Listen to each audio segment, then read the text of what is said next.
अस्सलामुअलैकुम, welcome to novels narrative. कैसे हैं आप सब? उम्मीद करती हूँ कि खैर आफियत से होंगे जी। तो आज हम स्टार्ट करने जा रहे हैं अपने नॉवल के एपिसोड नंबर 3। लेकिन उससे पहले अगर आपने अभी तक चैनल सब्सक्राइब नहीं किया तो जल्दी से चैनल सब्सक्राइब कर दें, बेल आइकन दबा दें ताकि हर आने वाली नई वीडियो आपको मिलती रहे। लाइक कमेंट और शेयर करना मत भूलें, ठीक है? तो रिस्पांस लास्ट में दिया करें। फ़िलहाल आप लोग बिल्कुल अच्छा रिस्पांस नहीं दे रहे, तो रिस्पांस लास्ट में दिया करें। इतना मज़े का मैं आप लोगों के लिए नॉवल लेकर आई हूँ, तो रिस्पांस देना तो बनता है ना। तो अच्छे बच्चे बन के रिस्पांस भी दिया करें और कमेंट सेक्शन में मुझे बताया भी करें कि नॉवल आपको कैसा लग रहा है, ठीक है? तो चलें बगैर वक्त ज़ाय किए हम अपनी आज की एपिसोड स्टार्ट करते हैं। देखते हैं कि आज के एपिसोड में क्या होता है। उसकी मीटिंग शुरू होने में सिर्फ कुछ मिनट का ही वक्त रहता था जब राहील तेज़ी से अंदर दाखिल हुआ। राहील को आते देखकर उसे गुस्सा आया था। मैं जानता हूँ मैं बिल्कुल सही टाइम पर नहीं आया। तेरी मीटिंग शुरू होने वाली है, लेकिन मैं अपनी शादी का एल्बम लेकर आया हूँ। हो सकता है इस एल्बम में उस लड़की की तस्वीर हो जिसे तू ढूंढ रहा है। यार प्लीज़ मुझसे नाराज़ मत हो, मैं खुद बहुत परेशान हूँ। मुझे खुद उस लड़की के बारे में कुछ भी पता नहीं चल रहा। मैं हर मुमकिन कोशिश कर रहा हूँ। इस एल्बम को देख, हो सकता है इनमें से वही लड़की हो। वहाँ पर जितनी भी लड़कियाँ आई थी ना, सब ने बारी बारी तस्वीरें खिंचवाई थी और सबकी सब एल्बम मैं यहाँ ले आया हूँ। इनमें से देख, हो सकता है तुझे वो लड़की मिल जाए। उसने एक के बाद एक तस्वीर उसके सामने खोलते हुए उसे सारी तस्वीरें दिखाना शुरू कर दी थी। वो जल्दी जल्दी सारी तस्वीरें आगे कर रहा था। शादी के पूरे एल्बम में कोई एक भी तस्वीर उस लड़की की ना थी। उसकी निगाहें कहीं पर नहीं ठहरी थी। ये वाली देख, हो सकता है ये वाली हो। उसने सहरिश के बिल्कुल साथ बैठी लड़की की तरफ इशारा किया था जब उसने नफ़ी में सर हिलाया। नहीं, ये वो लड़की नहीं है। इस लड़की की हाइट बहुत ज़्यादा नहीं है और उम्र में भी ज़्यादा नहीं लगती। कोई 20 के आसपास होगी। ये लड़की मेहंदी वाले दिन ग्रीन कलर के फ्रॉक में थी, या शायद उसने ग्रीन कलर का कोई टॉप वगैरह पहन रखा था। दुपट्टा उसका येलो कलर का था। तेरे पीछे खड़ी थी, मैंने देखा था। उसने उसे तफसील से बताया था। है ना कमीना, देखो पूरा एक्सरे किया हुआ है। इस तरह के कपड़ों में ऐसा करता हूँ, मैं मेहंदी के एल्बम लेकर आता हूँ। उसमें तो देख कर बता, अगर वो तुझे मेहंदी पर नज़र आई थी तो यकीनन मेहंदी वाले एल्बम में वो ज़रूर होगी। हाँ ठीक है, वो वाली तस्वीरें लेकर आ। उनको देखकर मैं बताता हूँ। और शादी वाले दिन ना उसने महरून कलर की मैक्सी टाइप फ्रॉक पहन रखी थी। दामियान ने याद करते हुए कहा। तो एक लम्हे के लिए राहील का ध्यान इबादत की कज़न पर गया था। वो लड़की सहरिश की बेस्ट फ्रेंड थी और मेहंदी वाली रात उसने उसके साथ बहुत लड़ाई भी की थी। लेकिन शादी वाले दिन वो रस्म में शामिल नहीं हुई थी क्योंकि उसकी तबीयत ख़राब होने की वजह से वो घर चली गई थी। मेरी नज़र में एक लड़की है, उसके बारे में तुझे वापस आकर बताऊंगा, कहते हुए वहाँ से बाहर निकल गया था जबकि दामियार उठकर अपनी मीटिंग की तरफ चला गया। ऐसा कैसे मुमकिन था कि वो लड़की वहाँ मौजूद भी हो और उसकी किसी तरह की कोई तस्वीर ना बनी हो? शादी हॉल में बनने वाली पूरी एल्बम में वो लड़की कहीं पर भी मौजूद नहीं थी। वो खुद उलझ कर रह गया था। क्या उस दिन उसे देखना सिर्फ उसका वहम था? लेकिन अगर वहम होता तो सिर्फ उसे होता। शीना ने भी तो उस लड़की को देखा था। अगर सिर्फ वो ही उस लड़की को देख पाया था तो शीना क्यों चिल्लाती? वो इस लड़की को वहाँ से जाने का कह रही थी। उसे शीना पर गुस्सा आ रहा था। उसे फिजूल में चिल्लाने की क्या ज़रूरत थी? उसके चिल्लाने की वजह से वो लड़की वहाँ से भाग गई थी, वरना यकीनन वो उससे कम से कम बात तो कर पाता। चिल्लाने की नहीं, तुम्हारे करतूतों की वजह से भाग गई थी कमीने। मीटिंग के बाद उसने राहील को फ़ोन किया था ताकि वो उससे मेहंदी वाले एल्बम के बारे में बात कर सके। लेकिन राहील ने कहा कि वो एल्बम वो अपनी सहेली को कराची भेज चुकी है और आज वो शादी वाला एल्बम भी भेजने वाली है, क्योंकि उसने उससे वादा किया था कि शादी वाला एल्बम सबसे पहले उसकी कराची वाली सहेली अरूश देखेगी। उसकी नज़र में ये मामूली सी बात थी, लेकिन राहील उसे क्या बताता कि कोई मामूली बात नहीं थी, बल्कि यहाँ उसका दोस्त बुरी तरह से उलझा हुआ था और वो कैसे भी उस लड़की के बारे में जानना चाहता था। लेकिन ये बात वो उसे नहीं बता पाया था। एक दो दफ़ा तो उसका दिल चाहा कि वो उससे उसके बारे में मालूमात ले, लेकिन फिर सहरिश को बेकार में उस पर शक हो जाता और वह ऐसा नहीं चाहता था। इसीलिए उसने सहरिश से इस बारे में कुछ भी नहीं पूछा था।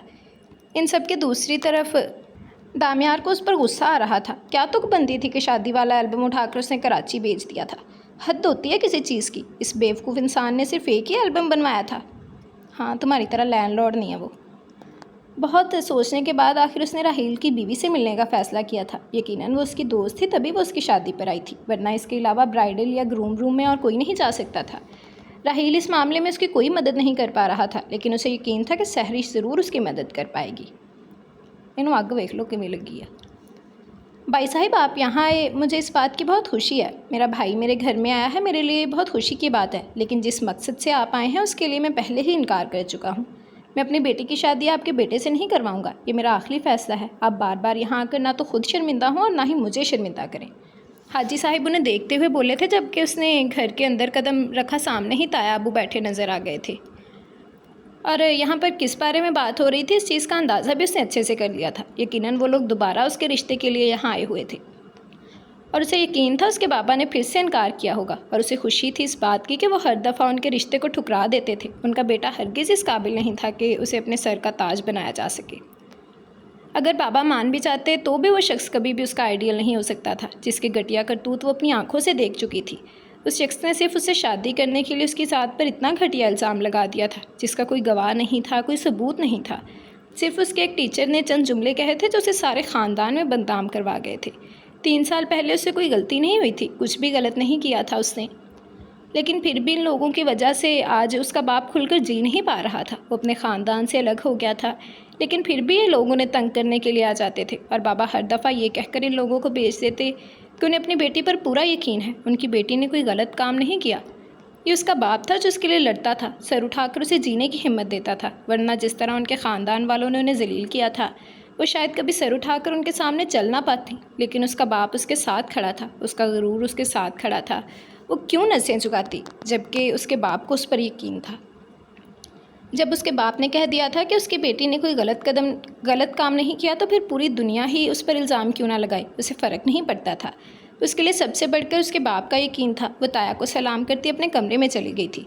उसके बाद वो बाहर नहीं निकली थी। ताया कब गए उसे बिल्कुल भी पता नहीं था। न जाने कब उसकी आंख लग गई और वो वहीं ताया के जाने का इंतज़ार करते करते ही सो गई। उसकी आंख खुली तो शाम के 5:30 बज रहे थे। वक्त के तेज़ी से गुजरने का ख्याल आते ही वो फ़ौरन उठकर बाहर भागी थी जब बाबा को किचन में चावल बनाते हुए देखा। बाबा जान, मुझे सोने क्यों दिया? जगा देते ना मुझे, इतना वक्त सोती रही मैं। वो जल्दी जल्दी चावलों के ऊपर से ढक्कन उठाती अपने बाबा के खुशबूदार चावलों का नज़ारा करने लगी थी। अरे मुझे लगा मेरा बच्चा थक गया होगा, इसीलिए आज खाना मैंने ही बना दिया।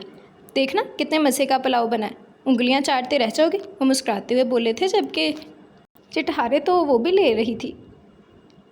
तकरीबन तैयार हैं, थोड़ा सा डालकर खा लो। तकरीबन तैयार हैं, थोड़ा सा डालकर खा लो, उसने फरमाइशी अंदाज में कहा। नहीं, इस तरह बेबरकती होती है। जब तक पूरा पक नहीं जाता तब तक ख़बरदार जो तुमने बीच से चावल निकाले। अगर भूख लगी है तो रोटी बनाकर खा लो। तुमने दिन में भी कुछ नहीं खाया। उसे मना करते हुए सलाद के लिए प्याज काटने लगे थे जबकि वो भी उनके साथ ही खड़ी खीरे काटने लगी थी। अरे नहीं ना, ऐसे नहीं खाना, मुझे इंतज़ार ही कर लेती हूँ। अगर रोटी खा लूँगी तो फिर ये चावल तो वेस्ट हो जाएंगे ना, उसने दांत दिखाते हुए कहा जबकि बाबा हंसते हुए अपना काम कर रहे थे। बाबा, ये ताया अब्बू रोज़ रोज़ क्यों आ जाते हैं रिश्ते के चक्कर में? समझ नहीं आता, अगर हम इन्हें एक दफ़ा इनकार कर चुके हैं तो बार बार इनके आने का मकसद क्या है? वो जल्दी जल्दी खीरा काटती उसी बारे में बात कर रही थी।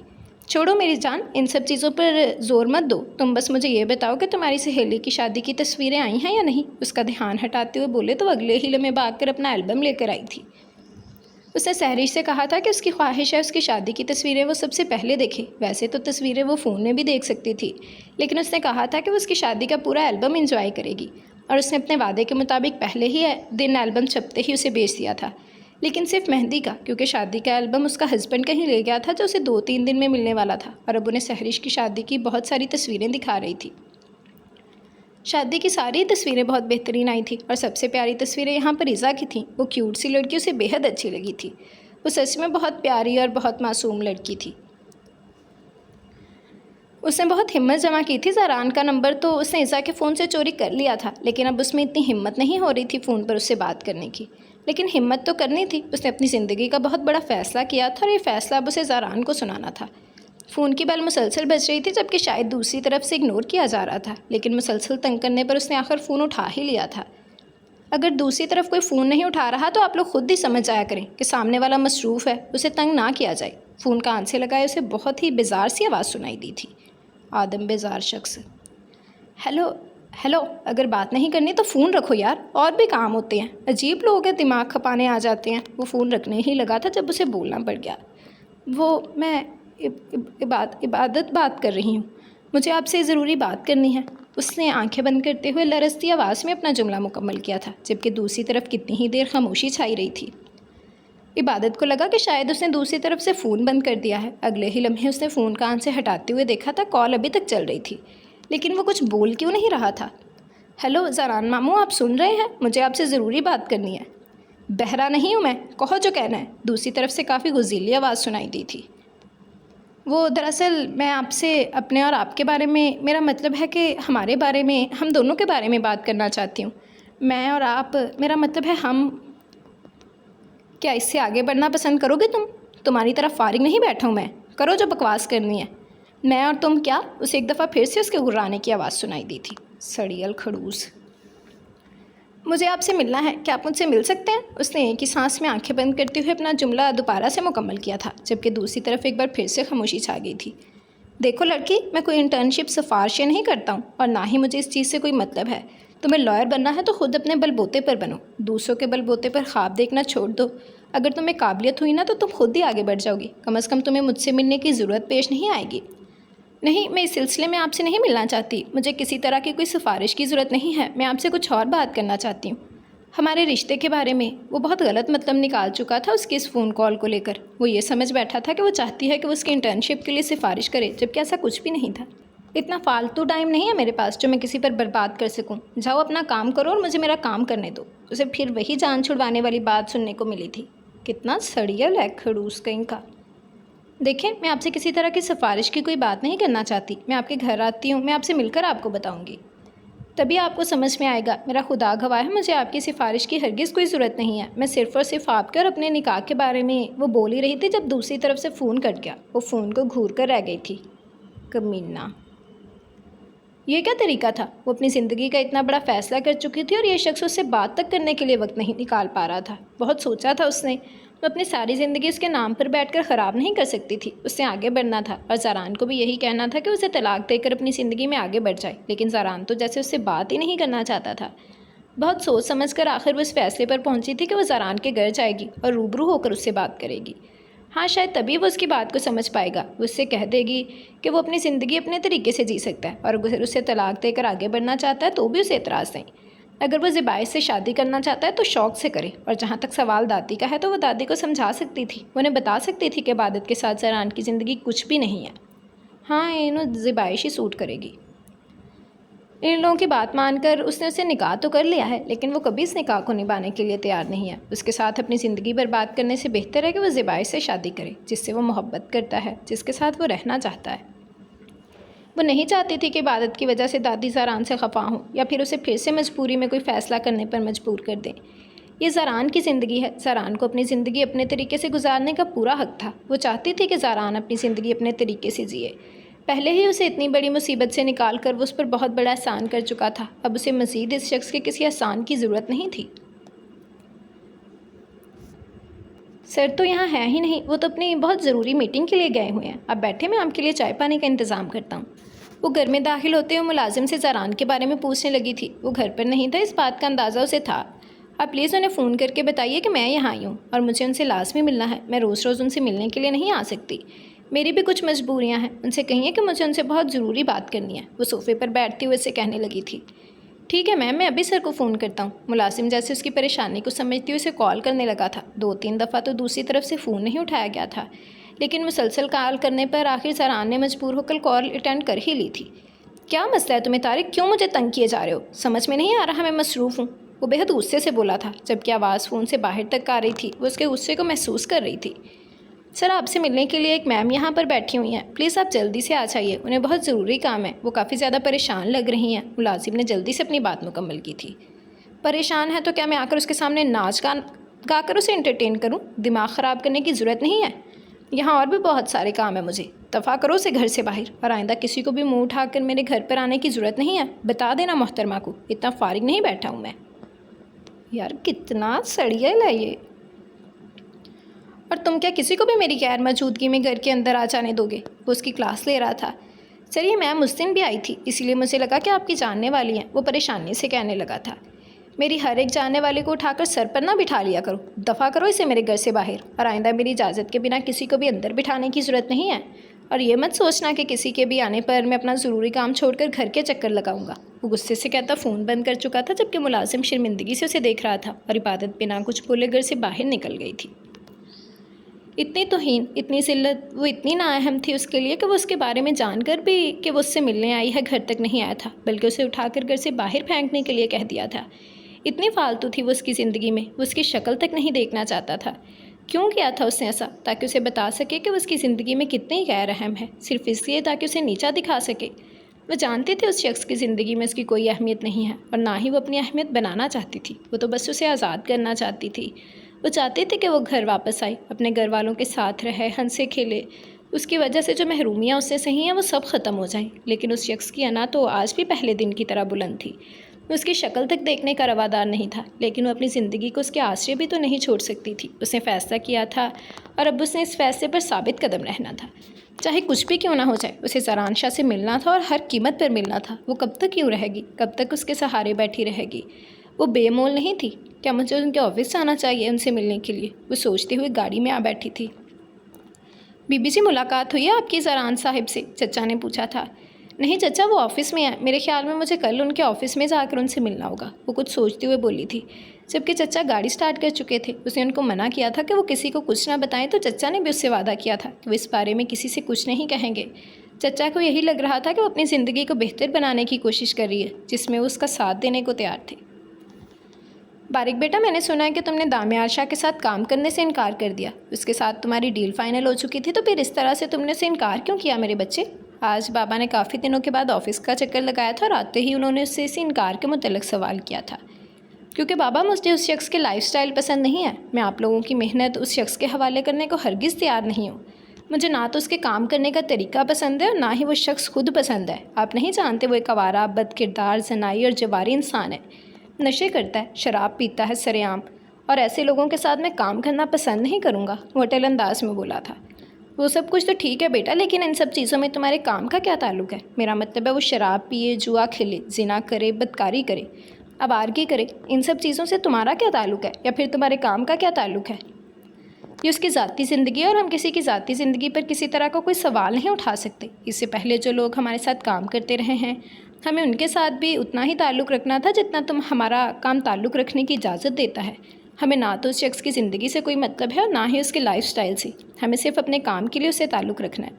देखो बेटा, पर्सनल और प्रोफेशनल ज़िंदगी को अलग अलग रखना चाहिए। अब जो तुमने इस डील को कैंसिल किया है, तुम अपनी ज़ुबान से मुकर हो बेटा, और ये चीज़ मुझे कभी भी कबूल नहीं है। मेरी हमेशा से एक आदत थी, सामने चाहे कोई भी क्यों ना हो, लेकिन मैं अपनी ज़ुबान से कभी फिरता नहीं था। ये डील मुकम्मल हो चुकी थी, पेपर साइन हो चुके थे, एडवर्टाइजमेंट स्टार्ट होने वाली थी। ऐसे में तुम्हारा इनकार तुम्हारे काम में ज़िम्मेदारी ना दिखाने के बराबर है।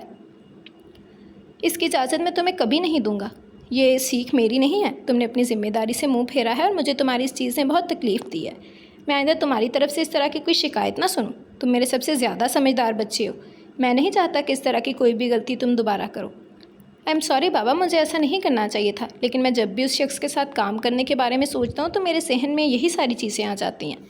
लेकिन आप ठीक कह रहे हैं, मुझे इनकार किसी भी बिना पर नहीं करना चाहिए था। मैं जिन लोगों के साथ काम करता हूँ उनमें सिर्फ दामियार शाह एक ऐसा इंसान नहीं था, बल्कि और भी बहुत थे। लेकिन ना जाने क्यों मेरा उस शख्स के साथ काम करने को दिल राज़ी नहीं हो रहा था।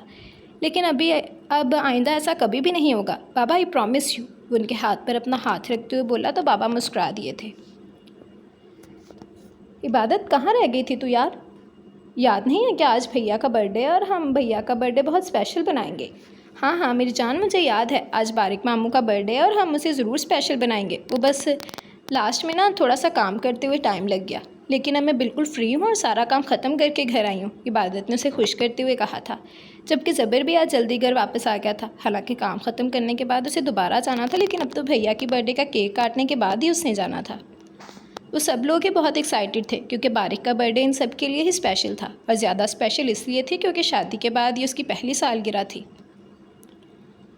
कहने को तो जहरीश इनके लिए कोई अनजान नहीं थी, बल्कि बिल्कुल घर में ही रहने वाली लड़की थी।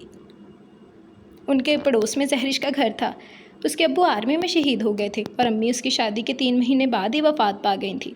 जबकि एक बहन थी जिसकी शादी कराची में हुई थी, जिसका कभी कभार फ़ोन आ जाता था। बाकी कोई नहीं था उसकी ज़िंदगी में सिवाय इन अपनों के, जो हमेशा उनके हर कदम पर उनके साथ रहे थे। इबादत और रिज़ा से उसकी शुरू से ही बहुत अच्छी दोस्ती थी, तो उनके घर में आना जाना भी बहुत था। जबकि दादी, चच्ची और अम्मी तो उसे इतना पसंद करती थी कि माँ जब हयात थी तभी उसे मांग लिया था। इन दोनों का निकाह 4 माह तक रहा था और फिर 4 माह के बाद उसकी रुखसती हो गई और वो बारिक की ज़िंदगी में शामिल हो गई। कहने को तो पिछले साल भी वो उसकी सरप्राइज़ बर्थडे पार्टी में शामिल थी, लेकिन इस दफ़ा उनका रिश्ता बहुत अलग था, इसलिए वो सब कुछ स्पेशल करना चाहती थी। सो उसने सबको लगाया हुआ था। खुद ही कभी चच्ची की मदद करवाती, कभी ताई की मदद करवाती, कभी क्या तो कभी क्या। आज एक किचन तो चच्ची और अम्मी ने संभाल रखा था। वो बारीक की पसंद की चीज़ें बना रही थी, जबकि दादी ने सब पर नज़र रखी हुई थी। और शहीर को 5-6 दफ़ा वो कामचोर और ईसा को 5-6 दफ़ा हराम कह चुकी थी। ये क्या राहिल, हम यहाँ दावत पर आए हैं। मुझे लगा था कि हम किसी के घर पर जाने वाले हैं। वो उसके साथ एक बहुत ही बड़े शानदार होटल में आई थी।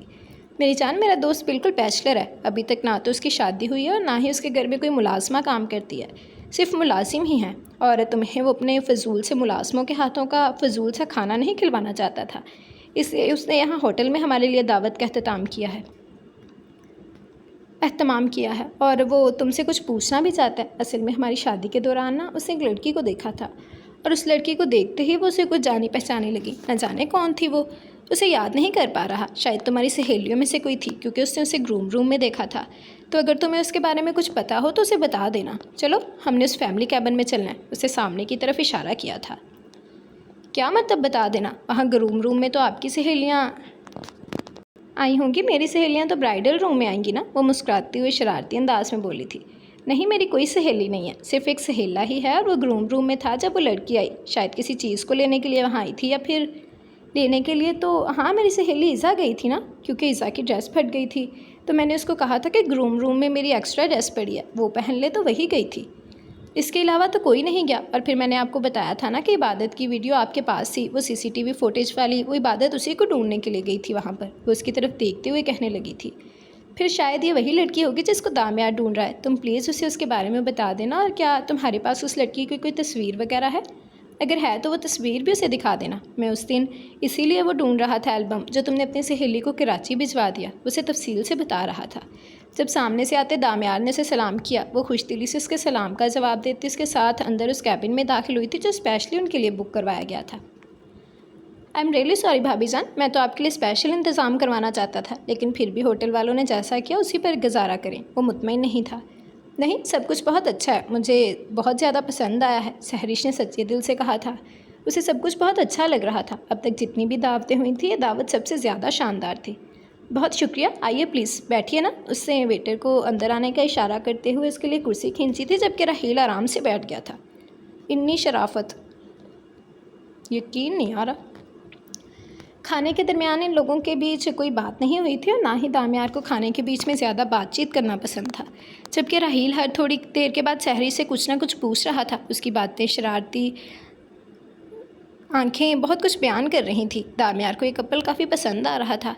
बेगम, ये मेरी तरफ से आखिरी दावत है, और कल से आपकी तरफ से दावतों का सिलसिला शुरू हो जाएगा, और सबसे पहले हम आपकी सहेलियों के घर जा रहे हैं। मेरे ख्याल से राहील ने कुछ सोचते हुए कहा था।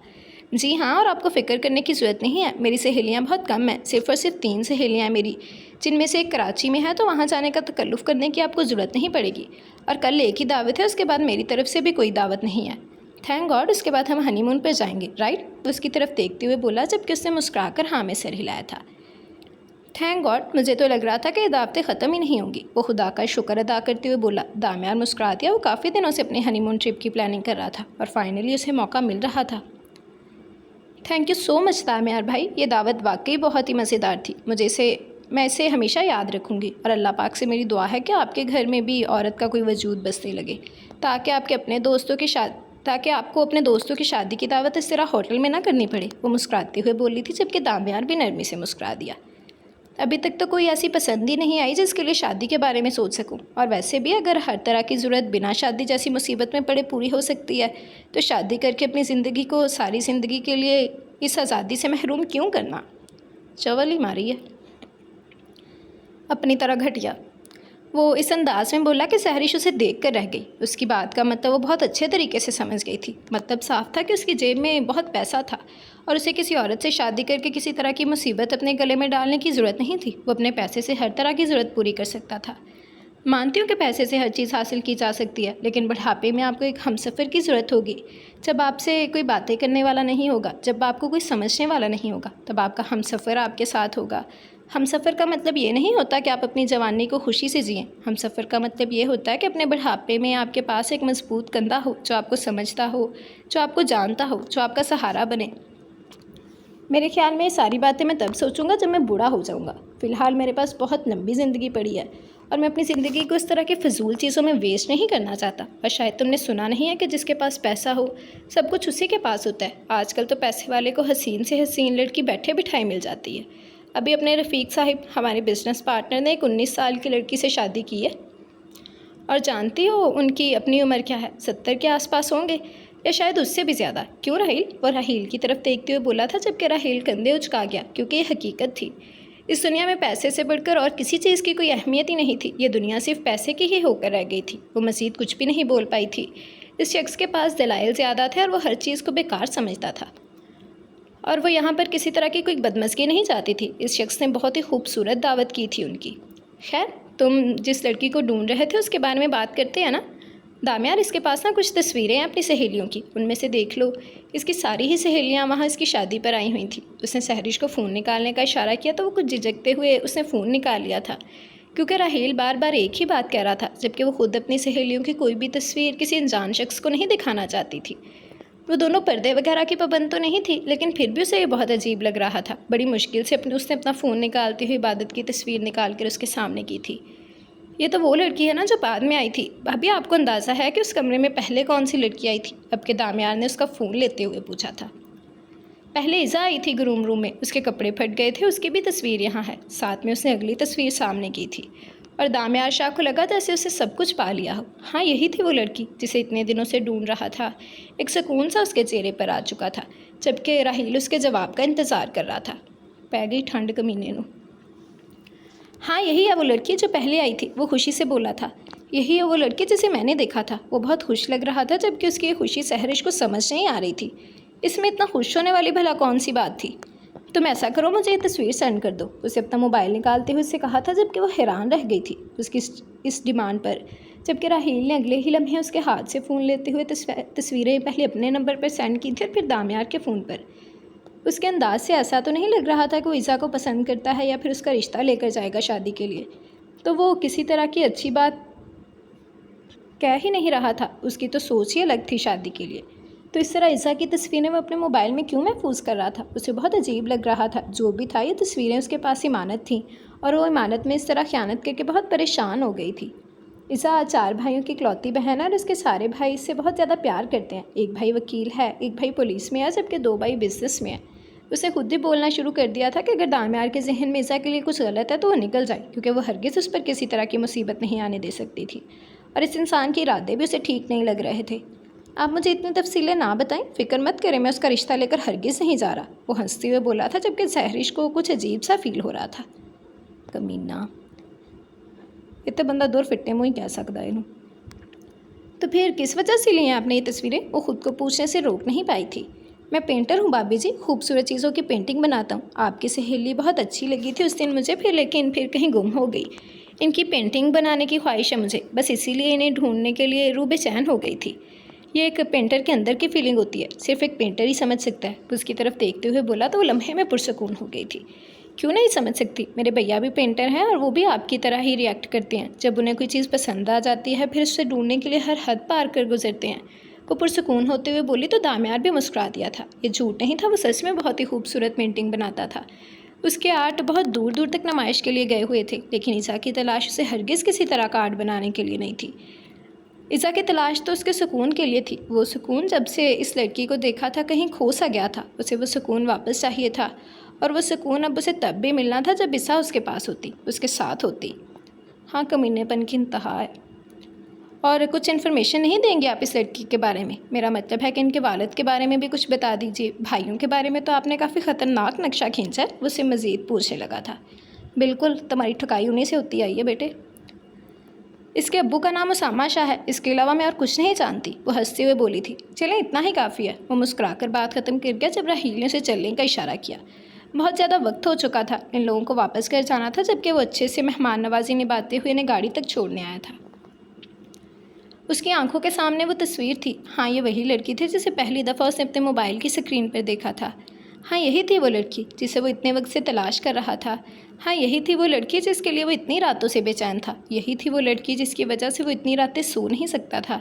ये लड़की उसे चाहिए थी, किसी भी कीमत पर। ईज़ा उसामा शाह, बहुत जल्द तुमसे दामियार शाह अपने बेडरूम में मिलेगा और यकीन मानो जितना तुमने मुझे तड़पाया है मैं तुम पर रहम हरगिज़ नहीं करूँगा। वो तस्वीर में उससे मुखातिब न जाने कौन कौन सी बातें कर रहा था। शायद उस पर अपनी बेचैनियाँ आया कर रहा था, लेकिन जो भी था वो अब उससे रूबरू मिलने का इरादा रखता था, वो भी बहुत जल्द, क्योंकि इस बेचैनी को तो उसने ख़त्म करना ही था। और अब ये बेचैनी सिर्फ़ और सिर्फ उस लड़की के मिलने के बाद ही ख़त्म हो सकती थी। आ रहा हूँ मैं बहुत जल्द तुमसे मिलने के लिए। अब मज़ीद मैं इंतज़ार नहीं करूँगा, जितना इंतज़ार मेरे बस में था मैं कर चुका हूँ, अब तुम्हें मेरा होना पड़ेगा। दूर फिट्टे मुँह। घर में भैया का बर्थडे बहुत धूमधाम से मनाया गया था। दादी ने उसे लाखों दुआएं दी थी। चचा और बाबा ने उसे नई कार गिफ्ट की थी, जिसे लेकर वो बहुत खुश था। न्यू मॉडल और अच्छी खासी एक्सपेंसिव होने की वजह से वो फ़िलहाल इस कार के बारे में सोच ही नहीं रहा था, लेकिन उसके बाप और चचा ने सोच लिया था। मामा की तरफ से उसे 1000 तरह की नई नई डिशेस मिली थी। चची ने भी ख़ास उसके लिए गाजर का हलवा बनाया था, जबकि दादी ने इन सब की सबसे जान मुश्किल में डाली हुई थी। ये करो वो करो, मेरे पोते को ये पसंद है, मेरे पोते को वो पसंद है। और इतनी सारी खुशियों के बाद अब उसे अपनी बीवी की गुर्बत की चाहत थी। कितना प्यारा था ना आपका बर्थडे, सब लोगों ने इतना सेलिब्रेट किया, बहुत मज़ा आया ना। वो उसके पास बेड पर आकर बैठते हुए बोली थी, जब उसने उसे अपनी बाहों में बैठते हुए अपने पास किया था। हाँ बिल्कुल, सब ने मिलकर मेरे बर्थडे को बहुत स्पेशल बना दिया। अब बाकी का ये बर्थडे तुम स्पेशल कर दो, अपने इस होशरुबा सरापे से घायल कर दो। उसके लबों पर पूरी शिद्दत से झुका था। आई लव यू उसके कान में सरगोशाना कहता उसे एक झटके में अपने करीब तर कर गया था। उसकी शिद्दतों पर वो हमेशा की तरह खुद को उसके हवाले कर गई थी। बारिक, उसने जैसे ही उसका दुपट्टा खींचकर दूर सोफे पर फेंका, वो उसे पुकार बैठी थी। डोंट डिस्टर्ब मी, वो सख्त निगाहों से उसे घूर कर बोला था। जहरिश भाभी प्लीज़ मेरी 3-4 शर्ट से इस्त्री कर दीजिएगा, मुझे सुप्रीम ट्रिप के लिए जाना होगा। उसका पुरशिद्दत से भरपूर लम्स अपने लबों पर महसूस करती वो अपनी सांसों का उसे दुश्मन बना चुकी थी। जब उसे बाहर से शहीद की आवाज़ सुनाई दी थी, वो बुखलाकर उससे दूर हुई थी। कबाब में हड्डी शारी भाई। जी शारी भाई, मैं अभी कर देती हूँ, वो जल्दी से बेड से उठते हुए बोली थी, जबकि बारीक सुबह कर लेने वाला जुमला ही मुकम्मल नहीं कर पाया था। ये तो बेचारा ही है सच में। नहीं ना, मुझे टेंशन लगी रहती है। मुलाजमा ठीक से उनके कपड़े इस्त्री नहीं करती, फिर बाद में शारी भाई की डांट खाती है। उसे जवाब देती बाहर भाग गई थी, जबकि वो गुस्से से टीवी ऑन करके बैठ गया था। अब वो कुछ नहीं कर सकता था सिवाय उसके इंतज़ार करने के। पूरे 20 मिनट बाद वो अपना काम निपटा कर एक बार फिर से उसके पास आ बैठी थी, जब उसने चेहरा दूसरी तरफ फेर लिया था। वो बारीक कल शारी भाई को टीम ट्रिप पर जाना था। उसका चेहरा अपनी तरफ फेरते हुए बोली तो वो टीवी का रिमोट एक तरफ मुस्कुरा कर एक बार फिर से उसे अपनी बाहों में ले चुका था। तुम्हें भगा कर ले जाऊँ यहाँ से? मुझसे ज़्यादा तो मेरे घर वालों की होकर रह गई हो। मामा बाबा की लाडली से शादी करने का कोई ख़ास फ़ायदा नहीं हुआ है मुझे। उसके कंधे से शर्ट सरकाते हुए मदहोश होने को था। उसका हसीन सरापा उसे हमेशा मदहोश कर देता था। वो थी ही इतनी हसीन, वो ज़्यादा देर उससे नाराज़ रह ही नहीं सकता था। अगर ये कहा जाए कि जहरिश के पास हुस्न उसका प्लस पॉइंट था, तो ये हरगिज़ गलत नहीं था।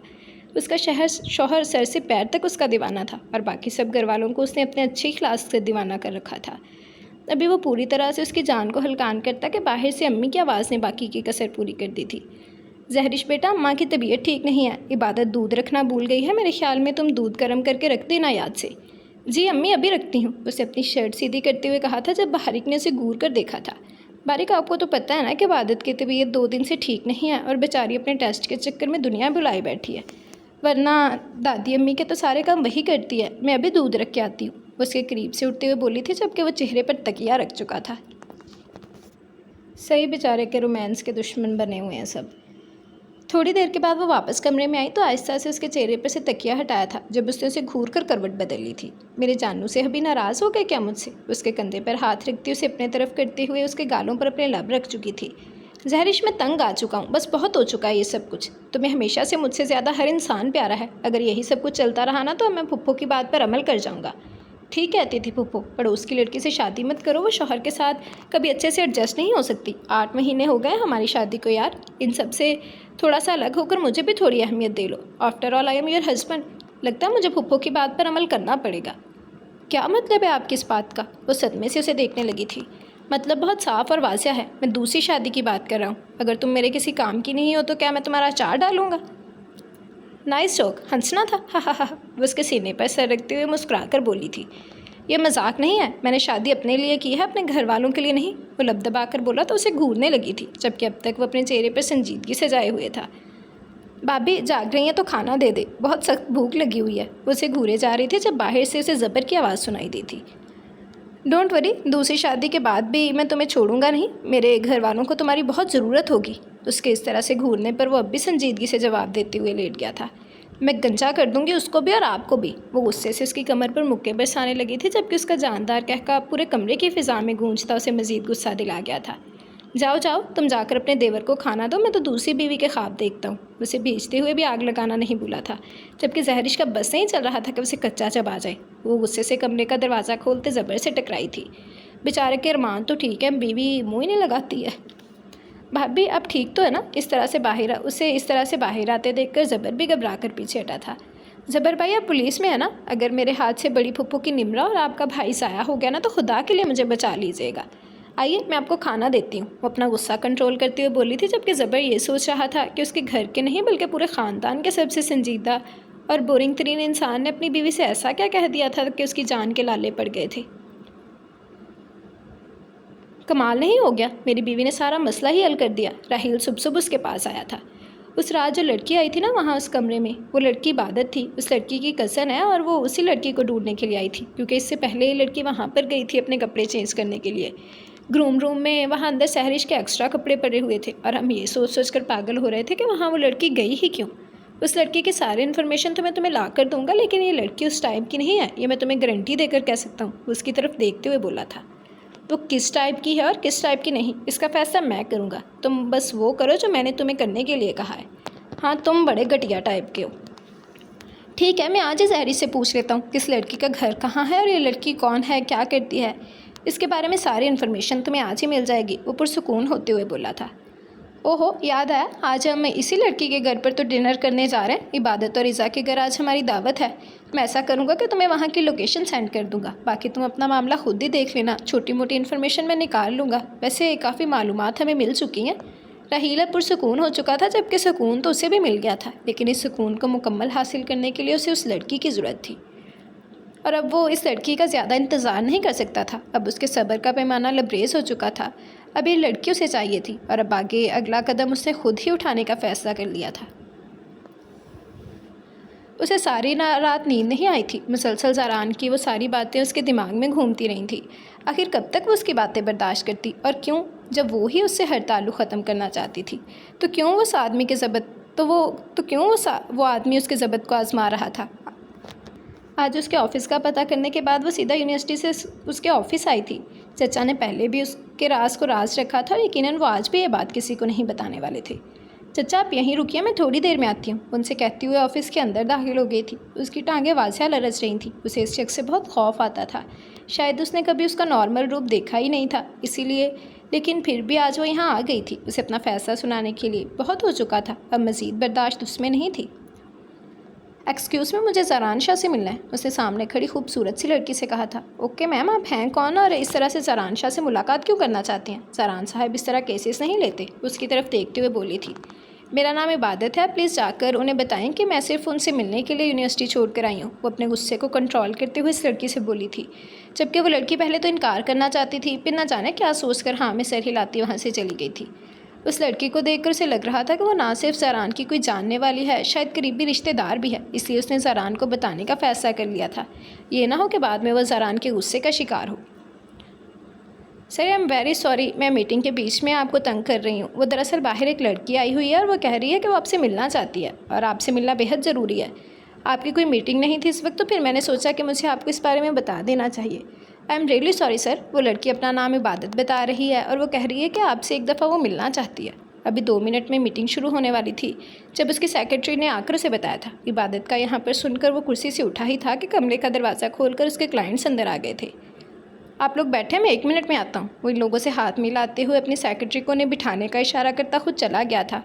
वो यहाँ क्यों आई थी, ये चीज़ उसे समझ में नहीं आ रही थी। कल घर पर उसे ये लग रहा था कि शायद ज़िबाइश आई है, इसलिए उसने फ़ोन पर नौकर को बहुत सारी बातें सुनाई थी और वह जानता था कि उसके फ़ोन का वॉल्यूम काफ़ी ज़्यादा ऊंचा रहता है।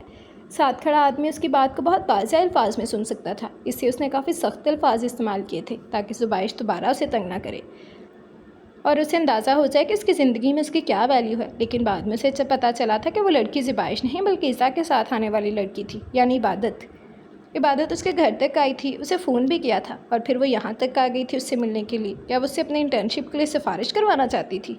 क्योंकि 2 दिन पहले ईज़ा ने फ़ोन करके उससे कहा था कि इबादत को इंटर्नशिप चाहिए, जिसने उस पर ईज़ा को हल्की फुल्की डांट भी लाई थी और उसे यही लग रहा था कि इबादत उससे इस सिलसिले में राब्ता करने की कोशिश कर रही है, वरना और क्या वजह हो सकती है उसके यहाँ तक आने की। यकीनन इबादत समझ चुकी थी कि वो इसके इंटर्नशिप के लिए उससे बेहतरीन लॉयर फ्राहम कर सकता है, जिससे उसका पूरा करियर बन सकता था। और अगर वो यहाँ इस मकसद से आए थे तो ज़रान ने किसी भी तरह का कोई लिहाज ना करने का फ़ैसला किया था। पहले तो बड़ा लिहाज करता कमीना। वो काफ़ी ज़्यादा नर्वस हो रही थी। वो इससे किस तरह से बात करेगी, क्या कहेगी, उसे कुछ समझ नहीं आ रहा था। तुम्हारे पास 10 मिनट हैं, अपनी बात मुकम्मल करो और जाओ। वो मसरूफ़ अंदाज में अंदर दाखिल हुआ था। यकीनन वो अपनी ज़रूरी मीटिंग छोड़ कर आया था। जी मामू, नहीं वो अपनी बात शुरू करती कि अचानक उसने उसे घूर कर देखा था। ज़रान, वो कन्फ्यूज़ होकर कुछ बोल ही नहीं पा रही थी। पहले जाकर अपनी माँ से पूछ कर आओ कि मेरे साथ तुम्हारा रिश्ता क्या है, उसके बाद आना बात करने। वो गुस्से से कर आया था। सॉरी ज़रान, वो मैं शट अप। अगर तुम्हें यहाँ आकर सिर्फ मेरा वक्त बर्बाद करना है तो वापस चली जाओ। मेरा ये वक्त बहुत कीमती है जो मैं तुम पर हरगिज़ बर्बाद नहीं कर सकता। उसने फिर गुस्से से कहा था। नहीं प्लीज़, मेरी बात ज़रूरी बात करनी है। प्लीज़ थोड़ा सा वक्त दें, मैं चली जाऊँगी। प्लीज़, मैं सबसे छुप कर आई हूँ यहाँ। अगर किसी को पता चल गया तो मेरे लिए मसला हो जाएगा। वो मिन्नतें कर रही थी। फ़ाइन, बोलो। वो सीने पर हाथ बांधे फिर से उसे देखने लगा था। ज़रान, मैं आपसे ये कहने आई थी कि आप ज़बाइश से शादी कर लें। आई नो आप उसे पसंद करते हैं, मुझे पता है आप मुझसे नहीं उससे शादी करना चाहते थे, और वो बहुत खूबसूरत है और आपके साथ बहुत प्यारी भी लगती है। मुझे कोई मसला नहीं होगा आपकी दूसरी शादी से। मैंने देखा था उसे आपके साथ आपकी सोसाइटी में मूव कर सकती है। वो बहुत ज़्यादा पढ़ी लिखी है, खूबसूरत है, बोल्ड है। आप सही कहते हैं, मुझ जैसी लड़की कभी आपके साथ नहीं चल सकती। मुझ में और आप में बहुत फ़र्क है और मैं ये फ़र्क कभी ख़त्म नहीं कर पाऊँगी। और अगर इस फ़र्क को बीच से निकाल भी दिया जाए तो भी मैं आपको हमेशा अपने मामू की नज़र से देखा है, दूर के सही, लेकिन आप मेरी अम्मी के भाई हैं। मैं आपके बारे में गलत सोच ही नहीं सकती। वो सर झुकाए बोले जा रही थी, जबकि ज़रान को लग रहा था कि वो सिर्फ उसके सामने अपना वक्त बर्बाद कर रहा है। अपनी इतनी अहम मीटिंग छोड़कर वो इस लड़की की बेवकूफ़ाना बातें सुनने यहाँ आ गया था। हो गई बकवास ख़त्म या अभी और कुछ कहना बाकी है? वो उकता कर बोला था। मैं सच्ची सीरियसली बोल रही हूँ मामू। नहीं, मेरा मतलब है ज़रान, अब दूसरी शादी कर लें प्लीज़। मुझे बहुत बुरा लगता है ये सोचकर कि मेरी वजह से आपकी ज़िंदगी इतने सारे मसले हो गए हैं। पिछले 3 साल से मेरी वजह से आपकी ज़िंदगी इतनी डिस्टर्ब। क्या मसले हुए हैं मेरी ज़िंदगी में तुम्हारी वजह से? मुझे तफसील से बताना पसंद करोगी? वो अपनी मीटिंग तो वैसे भी छोड़ कर ही आया था, तो फिर वो सुकून से इस वक्त को बर्बाद करने को तैयार था। बहुत मसले हुए हैं मेरी वजह से। आप उस लड़की से शादी नहीं कर पाए जिससे आप मोहब्बत करते हैं। किसको पसंद करता हूँ जिससे मेरी शादी नहीं हुई? वो बात काट कर बोला। मेरी वजह से आप ज़बाइश से शादी नहीं कर पा रहे हैं। ओह अच्छा, और मेरी वजह से आप अपने घर वालों से दूर हो गए। आप अपने घर वालों के पास नहीं रह पाते। मेरी वजह से आप अपने घर वालों से नहीं मिलते। बस कर दो लड़की, इतनी अहमियत नहीं है तुम्हारी मेरी ज़िंदगी में कि तुम्हारी वजह से मेरी ज़िंदगी डिस्टर्ब हो जाए। तुमने सोच कैसे लिया कि तुम्हारी वजह से मैं अपनी पसंद की लड़की से शादी नहीं करूँगा? मैं फ़िलहाल अपनी ज़िंदगी को शादी जैसी मुसीबत में डालना ही नहीं चाहता, इसीलिए अभी तक मैंने शादी नहीं की। और दूसरी क्या गलत फहमी है तुम्हारी वजह से मैं घर नहीं आता? इतनी ज़रूरी नहीं है तुम मेरे लिए कि मैं अपने घर वालों के पास नहीं जाता। तो मोहतरमा, मैं अपने घर वालों से मिलता हूँ सिवाय अपने बाबा के, क्योंकि वो मेरे इस प्रोफेशन के ख़िलाफ़ हैं। यहाँ तक कि इंटर्नशिप ने उन्होंने पैसे देकर मुझे फ़ेल करवाया था। मैं खफा हूँ उनसे, लेकिन ये मेरा और मेरे बाबा का पर्सनल मैटर है, इसमें तुम कहीं पर भी शामिल नहीं होती। और वो मेरा घर है, मैं जब चाहे वहाँ आ सकता हूँ, जा सकता हूँ। तुम्हें ये खुशफहमी क्यों कर है कि तुम्हारे उस घर में होने की वजह से मैं वहाँ नहीं जाता? और ज़बाइश, मैं जानती हूँ आपकी ज़िंदगी में मेरी कोई अहमियत नहीं है, इसीलिए तो कह रही हूँ कि मुझे तलाक देकर आप उससे शादी कर लीजिए। वो तो अब तुम मुझे बताओगी कि मुझे क्या करना चाहिए और क्या नहीं। अगर मैंने तुम्हें तलाक ही देनी होती तो इस मामले की परवाह मुझे पहले ही नहीं थी। तुम्हें पता है तुम्हारी वजह से मैं पिछले 3 साल से कितनी अजियत सह रहा हूँ, और तुम्हें ये लगता है कि मैं तुम्हें यूं ही तलाक देकर छोड़ दूँगा, माफ़ कर दूँगा। लेकिन नहीं मिसेज़ अबादत ज़रान शाह, मैं सिर्फ तुम्हारे इस काबिल होने का इंतज़ार कर रहा था कि तुम अपने किए का ज़ाला भुगतने के काबिल हो जाओ, इसलिए नहीं कि 5 फीट की होकर मुझसे तलाक मांगने आ जाओ। क्या मतलब? वो सच में उसकी बात को नहीं समझी थी। मतलब ये कि ख्वाब देखना छोड़ दो बीबी, ना तो तुम्हें तलाक होगी और ना ही तुम कभी ज़रान शाह की मलकियत से बाहर निकलोगी। एक बार जो चीज़ ज़रान शाह की हो जाती है वो मरते दम उसी की रहती है, और तुम्हारी तो सांसों पर भी मेरा हक है। अभी तक तो मैंने तुमसे कोई एक हक भी नहीं लिया और तुम तलाक लेकर मुझसे जान छुड़वाने के चक्कर में लग गई हो। और मैं यहाँ तुम्हारे बड़े होने का इंतज़ार कर रहा हूँ, लेकिन अब लग रहा है कि तुम ज़रूरत से ज़्यादा ही जवान। उसने बड़ी बेबाक नज़र उसके वजूद पर डाली थी। इबादत सहम कर रह गई थी। वो अगले ही लम्हे अपनी चादर को ठीक से कंधों पर फैलाती आगे से मजबूती से पकड़ चुकी थी। कमीना, मुझसे क्या छुपा रही हो? अगर ख़ुद को छुपाना है तो दूसरों की नज़रों से छुपाओ, क्योंकि ये वजूद तो मेरा ही है। हक, नज़र, नीयत सिर्फ मेरी ही ख़राब हो सकती है। खुद को तैयार कर दो इबादत बीबी, मेरे लिए, क्योंकि बहुत जल्द तुम ज़रान शाह के बदले की आग में जलने वाली हो। बहुत जल्द तुम्हें अपनी की गई एक गलती का बदला चुकाना होगा। ये मत सोचना कि बाकी सब की तरह बेबस, लाचार, मासूम समझकर माफ़ कर दूंगा। ज़रान शाह किसी को माफ़ नहीं करता, और तुमसे तो मेरे बहुत हिसाब निकलते हैं। और हक भी। वह बेबाकी से आंख दबाता एक भरपूर बेबाक निगाह इस्तेहाक से उसके वजूद पर डालता बाहर निकल गया था। उसकी निगाहों से शर्मिंदा होकर वो खुद में ही सिमट कर रह गई थी। वो किस बदले की बात कर रहा था? कौन सा बदला लेना चाहता था वो उससे? क्या 3 साल पहले वाले उस इनकार से जो उसने करने के लिए कहा था? लेकिन उस वक्त इबादत इस कंडीशन में नहीं थी कि वो इस निकाह से इनकार कर पाती। हाँ, ज़रान उस दिन उसके पास आया था और उसने कहा था, प्लीज़ इबादत, इस निकाह के लिए इनकार कर दो। मैं अपनी ज़िंदगी में किसी तरह की कोई परेशानी नहीं चाहता। पहले ही बाबा मेरे फ्यूचर को लेकर उल्टी सीधी हरकतें कर रहे हैं। प्लीज़ तुम इनकार कर दो ताकि मेरे लिए आसानी हो जाए। मैं दादी की वजह से मजबूर हूँ। दादी ने अपनी चादर मेरे पैरों में फैला दी है। लेकिन अगर तुम इनकार करोगे तो शायद तुम्हारे साथ किसी तरह की ज़बरदस्ती नहीं की जाएगी। और ये वो पहली और आखिरी मुलाकात थी जो उसने उसके साथ नॉर्मल इंसानों की तरह की थी। अपनी माँ की हालत देखते हुए वो इनकार नहीं कर सकी थी। वो मजबूर थी और अब वो इस मजबूरी को बदले की सूरत उसे वापस करने वाला था। पता नहीं उसकी ज़िंदगी आगे कौन सा मोड़ लेने वाली थी। ज़रान के इरादे ख़तरनाक लग रहे थे, बस वो उसका सामना नहीं करना चाहती थी। आधी रात को दादी की तबीयत अचानक ख़राब हो गई थी। उनकी बाई साइड में बहुत शदीद किस्म का दर्द उठा था। खुदा का करम था कि इबादत वहीं पर उनके कमरे में मौजूद थी, वरना ना जाने क्या हो जाता। उनकी जैसे ही तबीयत ख़राब हुई, इबादत ने शोर मचा दिया था और उसके शोर मचाने की वजह से वो सब लोग कमरे में इकट्ठे हो गए थे। दादी की तबीयत इतनी ज़्यादा ख़राब देखकर वो लोग फ़ौरन ही दादी को अस्पताल ले जाने का फ़ैसला कर चुके थे। शहीद ने गाड़ी निकाली थी, जबकि ज़ैबर और बारिक दादी को उठाए जल्दी से गाड़ी में बिठाते हॉस्पिटल की तरफ रवाना हो चुके थे। दादी की हालत इतनी ज़्यादा बिगड़ चुकी थी कि लम्हा इन सब के लिए ही क़यामत की तरह था। उन्हें कुछ समझ नहीं आ रहा था कि वो क्या करें। शहीर फुल स्पीड में गाड़ी चलाता हॉस्पिटल पहुंचा था, जबकि वो तीनों दादी को जल्दी से जल्दी अंदर लाते डॉक्टर को उनकी कंडीशन बताने लगे थे। डॉक्टर की हिदायत के मुताबिक उन्हें फ़ौरन ही ऑपरेशन थिएटर ले जाया गया था और ये शदीद हार्ट अटैक था जो उनकी जान लेने में सिर्फ चंद सेकंड्स लगाता।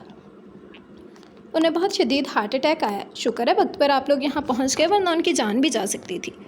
उनका ऑपरेशन वक्त पर हो गया था। डॉक्टर ने उन्हें खुशखबरी सुनाते हुए इस अटैक के बारे में बताया था जो उनकी जान ले सकता था। ये सुनकर तो वो सब लोग ही परेशान हो गए थे। दादी को इस तरह का अटैक पहले कभी नहीं हुआ था। उन्हें दिल की बीमारी हरगिज़ नहीं थी। देखें, इनका दिल कमज़ोर हो चुका है, अब किसी तरह का सदमा या टेंशन बर्दाश्त नहीं कर सकता। अब कोशिश करें कि इन्हें किसी तरह की टेंशन ना दी जाए। उनकी सोच के बारे में जानने की कोशिश करें, वो ऐसा क्या सोचती हैं जो उन्हें इस तरह की टेंशन में मुब्तला करता है, जिसका असर सीधा उनके दिल पर हो रहा है। दिल की बीमारी सिर्फ़ और सिर्फ शदीद टेंशन की वजह से होती है। कुछ ऐसी सोचें जो इंसान को अंदर से कमज़ोर कर देती हैं। अब जानने की कोशिश करें कि उन्हें क्या मसला है। अगर आपके घर में किसी तरह की कोई टेंशन नहीं है, एक अच्छा माहौल है, तो फिर उनसे पूछें कि उन्हें किस चीज़ को लेकर परेशानी है। उनकी परेशानी की वजह जानने की कोशिश करें, वरना इससे अगला हार्ट अटैक उनके लिए जानलेवा साबित हो सकता है। उन्हें हर तरह की टेंशन से दूर रखें। किसी तरह की कोई परेशानी उनके आसपास भी नहीं रहनी चाहिए। डॉक्टर तफसील से बताता आगे बढ़ चुका था, जबकि वो चारों एक दूसरे के साथ बैठे यही सोच रहे थे कि आखिर दादी को क्या परेशानी हो सकती है। दादी को 2 परेशानियां हैं, एक इबादत और दूसरा दामियार शाह। बारिक ने काफ़ी देर सोचने के बाद कहा, जबकि ज़रान इबादत के नाम पर उसे देखने लग गया था।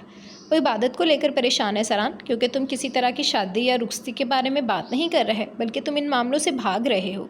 दूसरा, उन्हें दामियार की टेंशन है। वो अपने पोते से मिलना चाहती हैं। जिस तरह हम सब उन्हें अजीज़ हैं, इसी तरह दामियार के साथ भी उनका गहरा ताल्लुक़ है।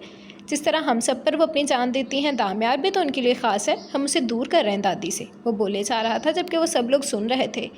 भाई, मुझे भी लगता है दादी और किसी चीज़ की टेंशन नहीं लेती, बल्कि अपने उस पोते से ना मिलने की वजह से शायद उनके दिल में कोई ख्वाहिश अधूरी रह गई है।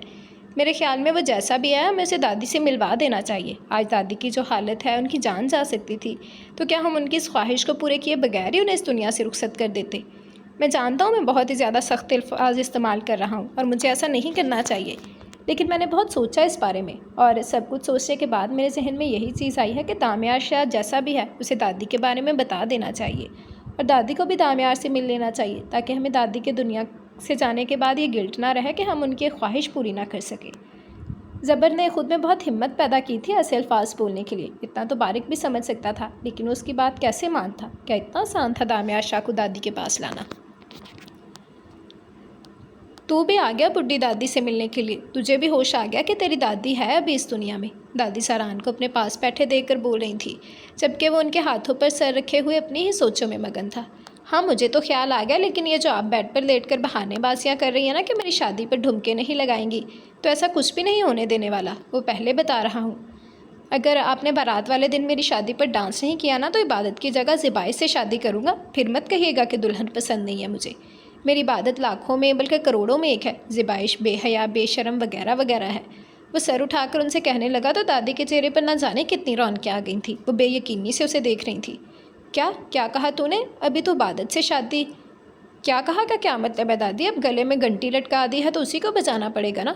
उठो बुढ़िया इस बेड से। आपकी लाडली से शादी सिर्फ इस शर्त पर करूँगा कि शीला की जवानी पर ढुमके लगा कर दिखाएंगी, वरना भूल जाए मुझे बेशरम और बेहया लड़कियाँ ज़्यादा पसंद हैं।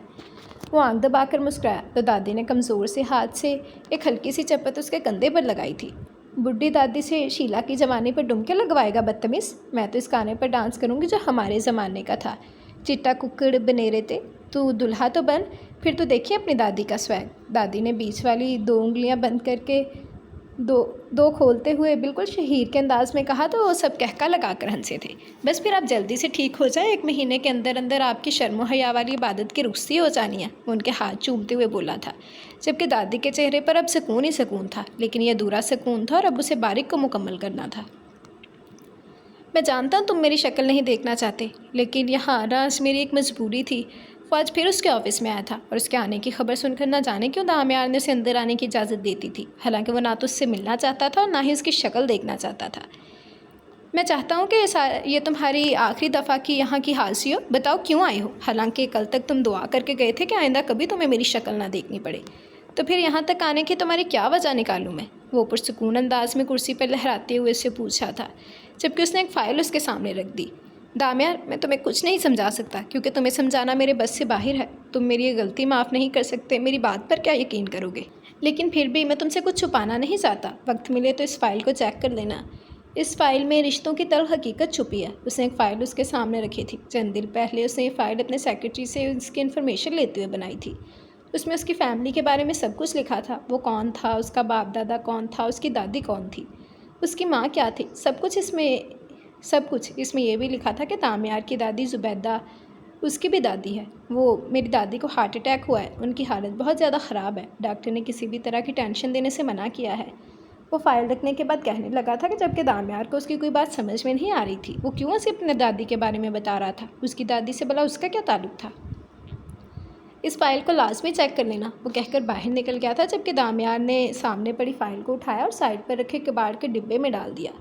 ना तो उसे बारिक शाह से कोई मतलब था और ना ही वो उसकी दादी के बारे में कुछ जानना चाहता था। ये फ़ाइल उसके किसी काम की नहीं थी। वो दादी को डिस्चार्ज करवा कर घर ले आए थे। उनकी हालत पहले से बहुत बेहतर थी, लेकिन इस अटैक ने सबको हिला कर रख दिया था। वो सब लोग पुरसुकून सी ज़िंदगी गुजार रहे थे। ऐसे में अचानक दादी की तबीयत ख़राब होना और फिर दिल की बीमारी का इंकशाफ होना, इन सब की ज़िंदगी को डिस्टर्ब कर गया था।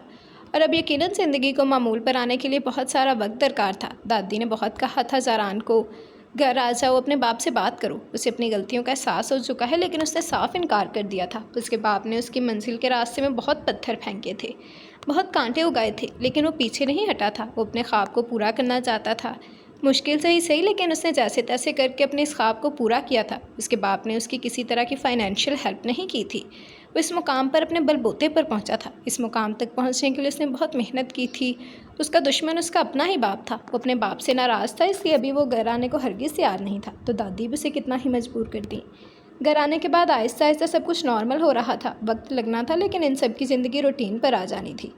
इबादत को शादी के बारे में कुछ नहीं बताया गया था कि ज़रान शादी के लिए तैयार हो चुका है, क्योंकि बारिक के हिसाब से फ़िलहाल वो अपने इंटर्नशिप के लिए बहुत ज़्यादा मेहनत कर रही थी और वह नहीं चाहता था कि उसका ध्यान आगे पीछे लगाकर उसे डिस्टर्ब किया जाए। शादी तो कल भी होनी थी और आज भी, लेकिन इंटर्नशिप का टेस्ट उसके लिए बहुत ज़्यादा अहम था। आखिर उसके LLB की पूरी डिग्री इस टेस्ट पर डिपेंडेंट थी। वो नहीं चाहता था कि वो अपना कोई भी ख्वाब अधूरा छोड़े, और वैसे भी ज़रान के साथ तो उसकी टक्कर वाली लड़की ही जचनी थी ना। उसके लिए सबसे परफेक्ट उसी के प्रोफेशन से ताल्लुक़ रखने वाली लड़की हो सकती थी। और फिर ज़हरान ने एक वक्त में उसे शादी ना करने की वजह तो यही बताई थी कि उसके साथ मूव नहीं कर सकती।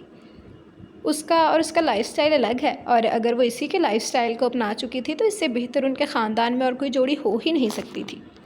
इबादत, मुझे ना ये वाले इयररिंग्स बहुत पसंद आ रहे हैं, तुझे कैसे लग रहे हैं? वो इबादत और जहरिश के साथ शॉपिंग पर आई हुई थी। इबादत नहीं आना चाहती थी क्योंकि आजकल वो अपने टेस्ट की तैयारियों में मसरूफ़ थी, लेकिन फिर भी उसे यहाँ आना पड़ गया था। जबकि जहरिश को बारिक के लिए कुछ शर्ट्स लेनी थी। वो खुद तो अपनी शॉपिंग करता नहीं था। जब से उसकी शादी हुई थी उसकी सारी जिम्मेदारियाँ उसी पर आ गई थी। तुम इयररिंग्स को छोड़ो, चलो वहाँ देखो कितने प्यारे कुर्ते लगे हुए हैं। जहरिश उसका हाथ थामे उसे सामने वाली दुकान की तरफ ले जा रही थी, जबकि इबादत भी उनके पीछे ही आ रही थी। और सामने ही लगे जीन्स के कुर्ते को थाम कर उसने फ़ौरन इज़ा के हवाले किया था। वो इस तरह के कुर्ते पहनना पसंद करती थी। सामने बड़ा सा शीशा लगा था जिसकी तरफ उसे जाने का इशारा कर रही थी। इज़ो, जाओ इसे अपने साथ रख कर चेक कर लो कि कैसा लगता है, तब तक मैं और भाभी मामू के लिए शर्ट्स ले लेते हैं। उसे जाने के लिए कहती खुद दूसरी तरफ आ गई थी। वो सामने लगे शीशे के सामने जा रुकी थी। ये कुर्ता उस पर सूट कर रहा था, बल्कि वो प्रिंसेस लग रही थी उसके अपने मुताबिक। उसे फाइनल करते हुए जैसे ही मुड़ी थी, सामने खड़े दीवार नुमा शख्स से टकराई, और इससे पहले कि वो नीचे गिरती किसी ने उसकी कमर को जकड़कर अपनी तरफ खींच लिया था। किसी का लम्स अपनी कमर पर इस तरह से वे बाकी से जकड़ता महसूस करती वो उसके सीने पर हाथ रखे बिना उसका चेहरा देखे उसे पीछे की तरफ धकेल चुकी थी। लेकिन वो आदमी था या क्या था जो उसे छोड़ने का नाम ही नहीं ले रहा था? उसे अपनी कमर पर उसकी उंगलियों को रेंगते हुए महसूस किया। उस शख्स का अंदाज उसे गिरने से बचाने वाला हरगिज़ नहीं था। इज़ा को अपने जिस्म पर चिमटियाँ सी रेंगती महसूस हुई। उसने एक नज़र उठाकर उस शख्स को देखा और फिर पूरी कुव्वत से एक जानदार थप्पड़ उसके मुंह पर दे मारा था। छा गई लड़की, एक और लगा। दामियार शाह के सामने जैसे ज़मीन आसमान घूम कर रह गया था। इस लड़की की इतनी औकात कि वो उस पर हाथ उठाई। उसने अगले ही लम्हे उसके दुपट्टे में कैद बालों को सख्ती से अपनी मुट्ठी में जकड़ते हुए उसे अपने बेहद करीब किया था। अल्लाह अल्लाह, क्या ज़माना आ गया है। एक तो इसने इसे गिरने से बचाया और ऊपर से उसी को थप्पड़ मार दिया। सामने से गुजरते एक बुज़ुर्ग आदमी ने काफ़ी ऊंची आवाज़ में कहा था। आगे पीछे मौजूद कई लोग उनकी तरफ मुतवज्जो हो गए थे, जबकि इबादत और जहरिश भी भागती हुई इस तरफ आई थी। क्या हुआ ऐसा, तुम ठीक तो हो ना? जहरिश ने उसे अपने साथ लगाते हुए कहा था, जबकि इतने सारे लोगों के इकट्ठे होने की वजह से दामियार भी संभल कर पीछे हट गया। बिल्कुल ठीक है, ये गिरने वाली थी, सहारा देकर बचाया है इन्हें, और इन्होंने तोहफे में मुझे ही थप्पड़ दे मारा है। वो गुस्से से उसे घूरते हुए बोला था, जबकि सामने ज़मीन पर पड़े कांच को देखकर वो खुद हैरान रह गई थी। अगर वो यहाँ पर गिरती तो यकीनन उसे काफ़ी ज़्यादा चोट लगने वाली थी। वो न जाने इस शख्स की इस हरकत को क्या नाम दे चुकी थी, हालांकि वो बस उसे गिरने से बचा रहा था। रियली सॉरी भाई, इसकी तरफ से मैं माज़रत करती हूँ। आपका बहुत शुक्रिया, आपने इसे गिरने से बचा लिया, वरना इसे बहुत ज़्यादा चोट लग सकती थी। इबादत बोल ही रही थी जबकि वो उन्हें इग्नोर करते हुए आगे बढ़ गया, जबकि जहरिश ने इबादत को चलने के लिए कहा था क्योंकि ईसा इन सब की वजह से बहुत घबरा गई थी। क्या हुआ ईसा, तुम इतनी डर क्यों गई हो? कौन था वो आदमी, और तुम्हें इस तरह से क्यों देख रहा था जैसे तुम्हें पहले से जानता हो? मैंने उसको सॉरी भी बोला तो बिना कुछ बोले चला गया। ईसा के घबराने पर जहरिश और इबादत उससे पूछने लगी थी। इबादत ही वही आदमी था जैसे मैंने उस दिन शादी में उस रूम में देखा था, और मैं तुम्हें बताया था ना, वो बहुत अजीब था, जैसे मुझे खा जाएगा। अभी भी वो मुझे वैसे ही देख रहा था। वो काफ़ी ज़्यादा घबराई हुई लग रही थी। मुझे लगा कि वो मुझे कोई नुकसान पहुंचाने आया है, इसीलिए मैंने बेख्तियार उस पर हाथ उठाया और उसे थप्पड़ मार दिया। अब पता नहीं वो आदमी क्या करेगा। वो कुछ घबराई हुई थी। इज़ो, तुम भी ना ज़रा सी बातों पर परेशान हो जाती हो। मेरा बच्चा ऐसा कुछ नहीं होता, वो क्या करेगा? उसने तुम्हें गिरने से बचाया था, और वैसे भी तुम घबरा गई थी कि इस तरह किसी आदमी ने तुम्हें क्यों पकड़ा है, और हमारी ये हरकत गलत हरगिज़ नहीं थी। कोई भी अगर तुम्हें गलत अंदाज से छुएगा तो तुम उसे थप्पड़ नहीं मारोगी तो और क्या करोगी? जहरिश को उसकी हरकत बिल्कुल भी बुरी नहीं लगी थी। हाँ, लेकिन वो आदमी अगर तुम्हें दोबारा कहीं नज़र आया तो उसे सॉरी कह देना। वो बस ऐसे ही शायद किसी चीज़ की तलाश में नज़रें दौड़ा रहा था, और तुम फजूल में उसके बारे में सोच रही हो। वो तो उस दिन का वाक़या भूल भी चुका होगा। इतना भी अब कोई फारिग नहीं बैठा होता मेरी जान। इबादत उसे समझाकर उसका हाथ थामे उसे अपने साथ ले जाने लगी थी, जबकि अब तक घबराई हुई थी। दामियार इतना ही फारिग है, उसे काम ही नहीं है और कोई। अब रिलैक्स हो जाओ यार, क्या हो गया? इतना भी घबराने की ज़रूरत नहीं है। चलो आ जाओ, तुम्हारी फेवरेट फिल्म लगी हुई है थिएटर में, वो भी देखनी है। वो दोनों ही उसे नॉर्मल कर रही थी, जबकि दूर वो कहीं खुद पर किसी की गहरी नज़रों का हिसार महसूस कर रही थी। उसे लग रहा था कि कोई उसे देख रहा है। उसने हर तरफ निगाहें दौड़ाई थी, लेकिन उसे कोई भी नज़र नहीं आया था। अभी तक अपनी कमर पर उसे उस शख्स की गिरफ्त महसूस हो रही थी। वो अभी तक उस आदमी की वहशतनाक गिरफ्त से शायद निकल ही नहीं पाई थी। उसे अजीब सा खौफ महसूस हो रहा था उस शख्स की निगाहों से, जैसे वो उसे खा जाएगा। फिल्म के दौरान भी वो बिल्कुल खामोश ही रही थी। वैसे तो वो फिल्म में लोगों को तंग करने के लिए सरगोशियाँ करती थी, लेकिन आज वो खामोश ही रही। उसकी सोचें बार बार उस शख्स की तरफ जा रही थी। वो चाहकर भी अपने जहन से निकाल नहीं पा रही थी, जबकि इबादत और जहरिश दोनों ने ही फिल्म को काफ़ी इंजॉय किया था। आयशा प्लीज़ मुझे तंग मत करो, थोड़ी ही देर में लॉयर्स आने वाले होंगे, मुझे बस ये लास्ट वाले कुछ क्वेश्चंस देखने दो। आयशा आकर उससे बातें करने लगी तो उसने काफ़ी सख्ती से उससे कहा था, यार बस कर दो, कितना पढ़ोगी, जब से तुम आई हो पढ़े ही जा रही हो। सिर्फ पढ़ाई नहीं देखेंगे वो लोग, कॉन्फिडेंस भी चेक करेंगे, और भी बहुत सारी चीज़ों में अच्छा होना ज़रूरी है, सिर्फ किताबें चाटने से कुछ नहीं होगा। आयशा को उसकी बात बुरी लगी थी, इसलिए वो उसे तंज करने लगी थी। तुम अपना काम करो और मुझे मेरा काम करने दो, मैं बेहतर जानती हूँ कि मुझे क्या करना है और क्या नहीं। उसके अंदाज पर वो उसके करीब से उठकर बाहर चली गई थी। इबादत बहुत लायक थी, इसलिए क्लास की सारी ही लड़कियाँ उसके आगे पीछे रहती थी। आयशा भी उनमें ही से एक थी। पेपर्स में भी उन्हें काफ़ी ज़्यादा मदद मिल जाती थी इसकी वजह से, लेकिन बाकी मामलात में वो उनसे दूर ही रहती थी।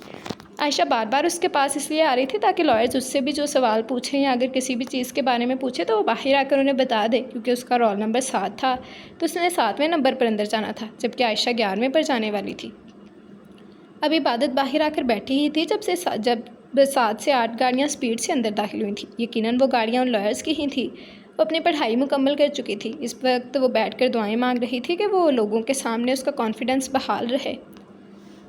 वो बाहर बैठने के बजाय अंदर अपनी क्लास की तरफ चली गई थी ताकि अपने नंबर पर वो अपने टेस्ट के लिए अंदर जा सके। उसका दिल बहुत तेज़ी से कांप रहा था, लेकिन फिर भी उसे यकीन था कि वो अपना इंटर्नशिप हासिल करने में कामयाब रहेगी। वो क्लास में आई तो बारी बारी स्टूडेंट्स को नीचे ऑफिस में बुलाया जाने लगा। 2 लड़कों का इंटरव्यू हो चुका था, जबकि एक लड़की भी अपना इंटरव्यू देकर आई थी। एक के बाद एक स्टूडेंट जा रहा था और वापस आते हुए खामोशी से आकर बैठ रहा था। शायद उन्हें भी कुछ समझ नहीं आ रहा था कि किस तरह का टेस्ट लिया जा रहा है। वो लोग बुक में मौजूद सवालात बहुत कम पूछ रहे थे। उनके ज़्यादातर सवाल केस के बारे में थे। अगर कोई रेप विक्टिम हो तो आप उसका केस किस तरह से हैंडल करेंगे? अगर कोई कत्ल हो चुका हो तो उसका केस किस तरह से हैंडल होगा?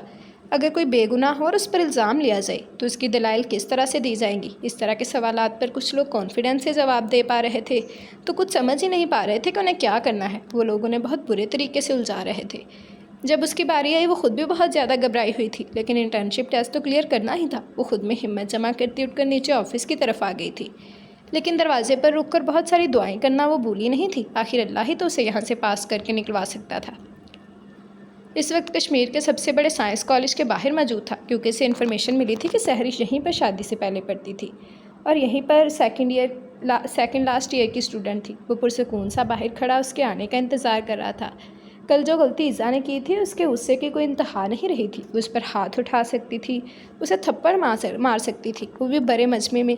उसे अब तक यकीन नहीं आ रहा था कि किसी लड़की ने उसके साथ ऐसी हरकत की थी और उसने उसे जाने दिया था बिना कुछ भी कहे। दामियाशा अपनी बेइज्जती भुलाता नहीं था, वो उससे बदला लेने वाला था। वो इस अंदाज में उससे बदला लेने वाला था कि वो सारी ज़िंदगी उसके बदले को याद रखती। वो सफ़ेद रंग की यूनिफॉर्म में बैग लिए बाहर निकली थी। जब वो गाड़ी से बाहर निकलने ही लगा था कि सामने देहान काली गाड़ी की तरफ गया। वो गाड़ी में बैठे बारिक शाह को देख चुका था। वो यहाँ क्या कर रहा था? एक लम्हे के लिए उसने सोचा था। जब उसने सामने गेट की तरफ हाथ हिलाया और वो किसे हाथ हिला रहा था ये वो एक नज़र में ही समझ गया था। गाड़ी से निकलने की बजाय वो गाड़ी में ही बैठा रहा था, जबकि ईज़ा तेज़ से चलती सड़क पार करती उसकी गाड़ी के पास आई थी और फिर फ्रंट डोर खोलकर उसके साथ बैठ गई थी। उसने राहील को फ़ोन पर मैसेज करके पूछा था कि क्या सहरिश को ईज़ा के भाइयों के बारे में कुछ पता है। जिस तरह ईज़ा बारिक शाह से बात कर रही थी, मतलब साफ था वो उसका बड़ा भाई था। राहील ने सहरिश से कुछ नहीं पूछा था, क्योंकि 2 दिन पहले वो खुद ही उनके घर डिनर पर इन्वाइटेड था और वहाँ उसकी मुलाकात बारिक शाह और ज़बर शाह से हुई थी, जिसके मुतल्लिक़ उसने बता दिया। इतना तो वो समझ गया था कि बारिक शाह के साथ उसका गहरा ताल्लुक़ है और जिस तरह की वो लड़की थी वो जानता था वो आसानी से उसके हाथ नहीं आने वाली। लेकिन पीछे तो दामियार भी नहीं हट सकता था। आखिर वो उसकी ख्वाहिश थी। उसे देखते ही उसने फ़ैसला कर लिया था कि वो एक रात के लिए ही सही, लेकिन उसे अपने बेडरूम की रौनक ज़रूर बनाएगा। दुरफिट्टे मुँह। और बारिक शाह से तो उसके हिसाब भी बहुत निकलते थे। बारिक ने उसे जलील किया था, वो भी बहुत सारे लोगों के सामने। अगर वो ये मामला रफ़ा दफ़ा ना करवाता तो यकीनन वो हर न्यूज़ चैनल, हर न्यूज़पेपर की जीनत बन चुका होता। बारिक माफ़ी मांगने आया था। वो अपने किए पर शर्मिंदा था, लेकिन वो अपने लफ्ज़ वापस तो नहीं ले सकता था। उसने जो किया था उसकी सज़ा तो उसने उसे देनी ही थी। बेशक वो उसकी सज़ा उसकी बहन की सूरत में ही क्यों ना देता। और उसकी बहन ने भी तो उसे थप्पड़ मार कर अपनी तरफ और हिसाब निकाल लिए थे, और हिसाब किताब के मामलों में बहुत पक्का था। उसने डरते डरते कमरे के अंदर कदम रखा तो सामने ही 7 कुर्सियों पर बैठे लॉयर उसे नज़र आ गए थे, जबकि 5वीं कुर्सी पर वो बेजार सी शक्ल बनाए बैठा शख्स उसके लिए अनजान नहीं था। आदम बेजार ज़ारान शाह साहिब, अस्सलाम वालेकुम। उसने खुद में हिम्मत जमा करते हुए सामने रखी कुर्सी के पास आते हुए ने सलाम किया था, जबकि वो खुशदिली से उसे जवाब देते बैठने के लिए कह चुके थे। मिस इबादत जुल्फ़कार, आप इस यूनि में टॉपर्स में से एक हैं। आपसे मिलकर हमें बहुत खुशी हो रही है, लेकिन आप कुछ नर्वस लग रही हैं। वो बड़ी उम्र के सीनियर लॉयर सगीर बट साहिब थे। नहीं सर, मैं नर्वस हरगिज़ नहीं हूँ, उसने मुस्कुराकर जवाब देते हुए कहा। और ज़ारान की तरफ देखने की गलती हरगिज़ नहीं की थी, क्योंकि वही उसे नर्वस करता था, या फिर उसकी नज़रें। ये तो बहुत अच्छी बात है। हमारे पास आपकी डिग्री और कुछ कागजात हैं। आपके नंबर्स तो बहुत अच्छे हैं, लेकिन हम जानना चाहेंगे कि अगर आपके पास एक रेप विक्टिम इंसाफ के लिए आती है, तो आप उसके केस को किस तरह से हैंडल करेंगे? आपका तरीक़ेकार क्या होगा? किस तरीके से आप उसमें हिम्मत पैदा करेंगी? किस तरीके से आप स्टेप टू स्टेप इस चीज़ को हैंडल करेंगी? अपने दिमाग में इस केस को रखते हुए आप हमें तफसील बताएं। यह सवाल दूसरे नंबर वाले स्टूडेंट का था। क्लास में होने वाली बातों को उसने काफ़ी गौर से सुना था। वो उन्हें देखते हुए जवाब देने लगी थी। उसके दिमाग में जो चीज़ें आ रही थी वो बयान कर रही थी, लेकिन ज़ारान की निगाह मुसलसल उसके चेहरे की तरफ थी, लेकिन वो उसे पूरी तरह से इग्नोर कर रही थी, उसकी तरफ देख तक नहीं रही थी। बच्ची को निगलना है क्या आंखों से?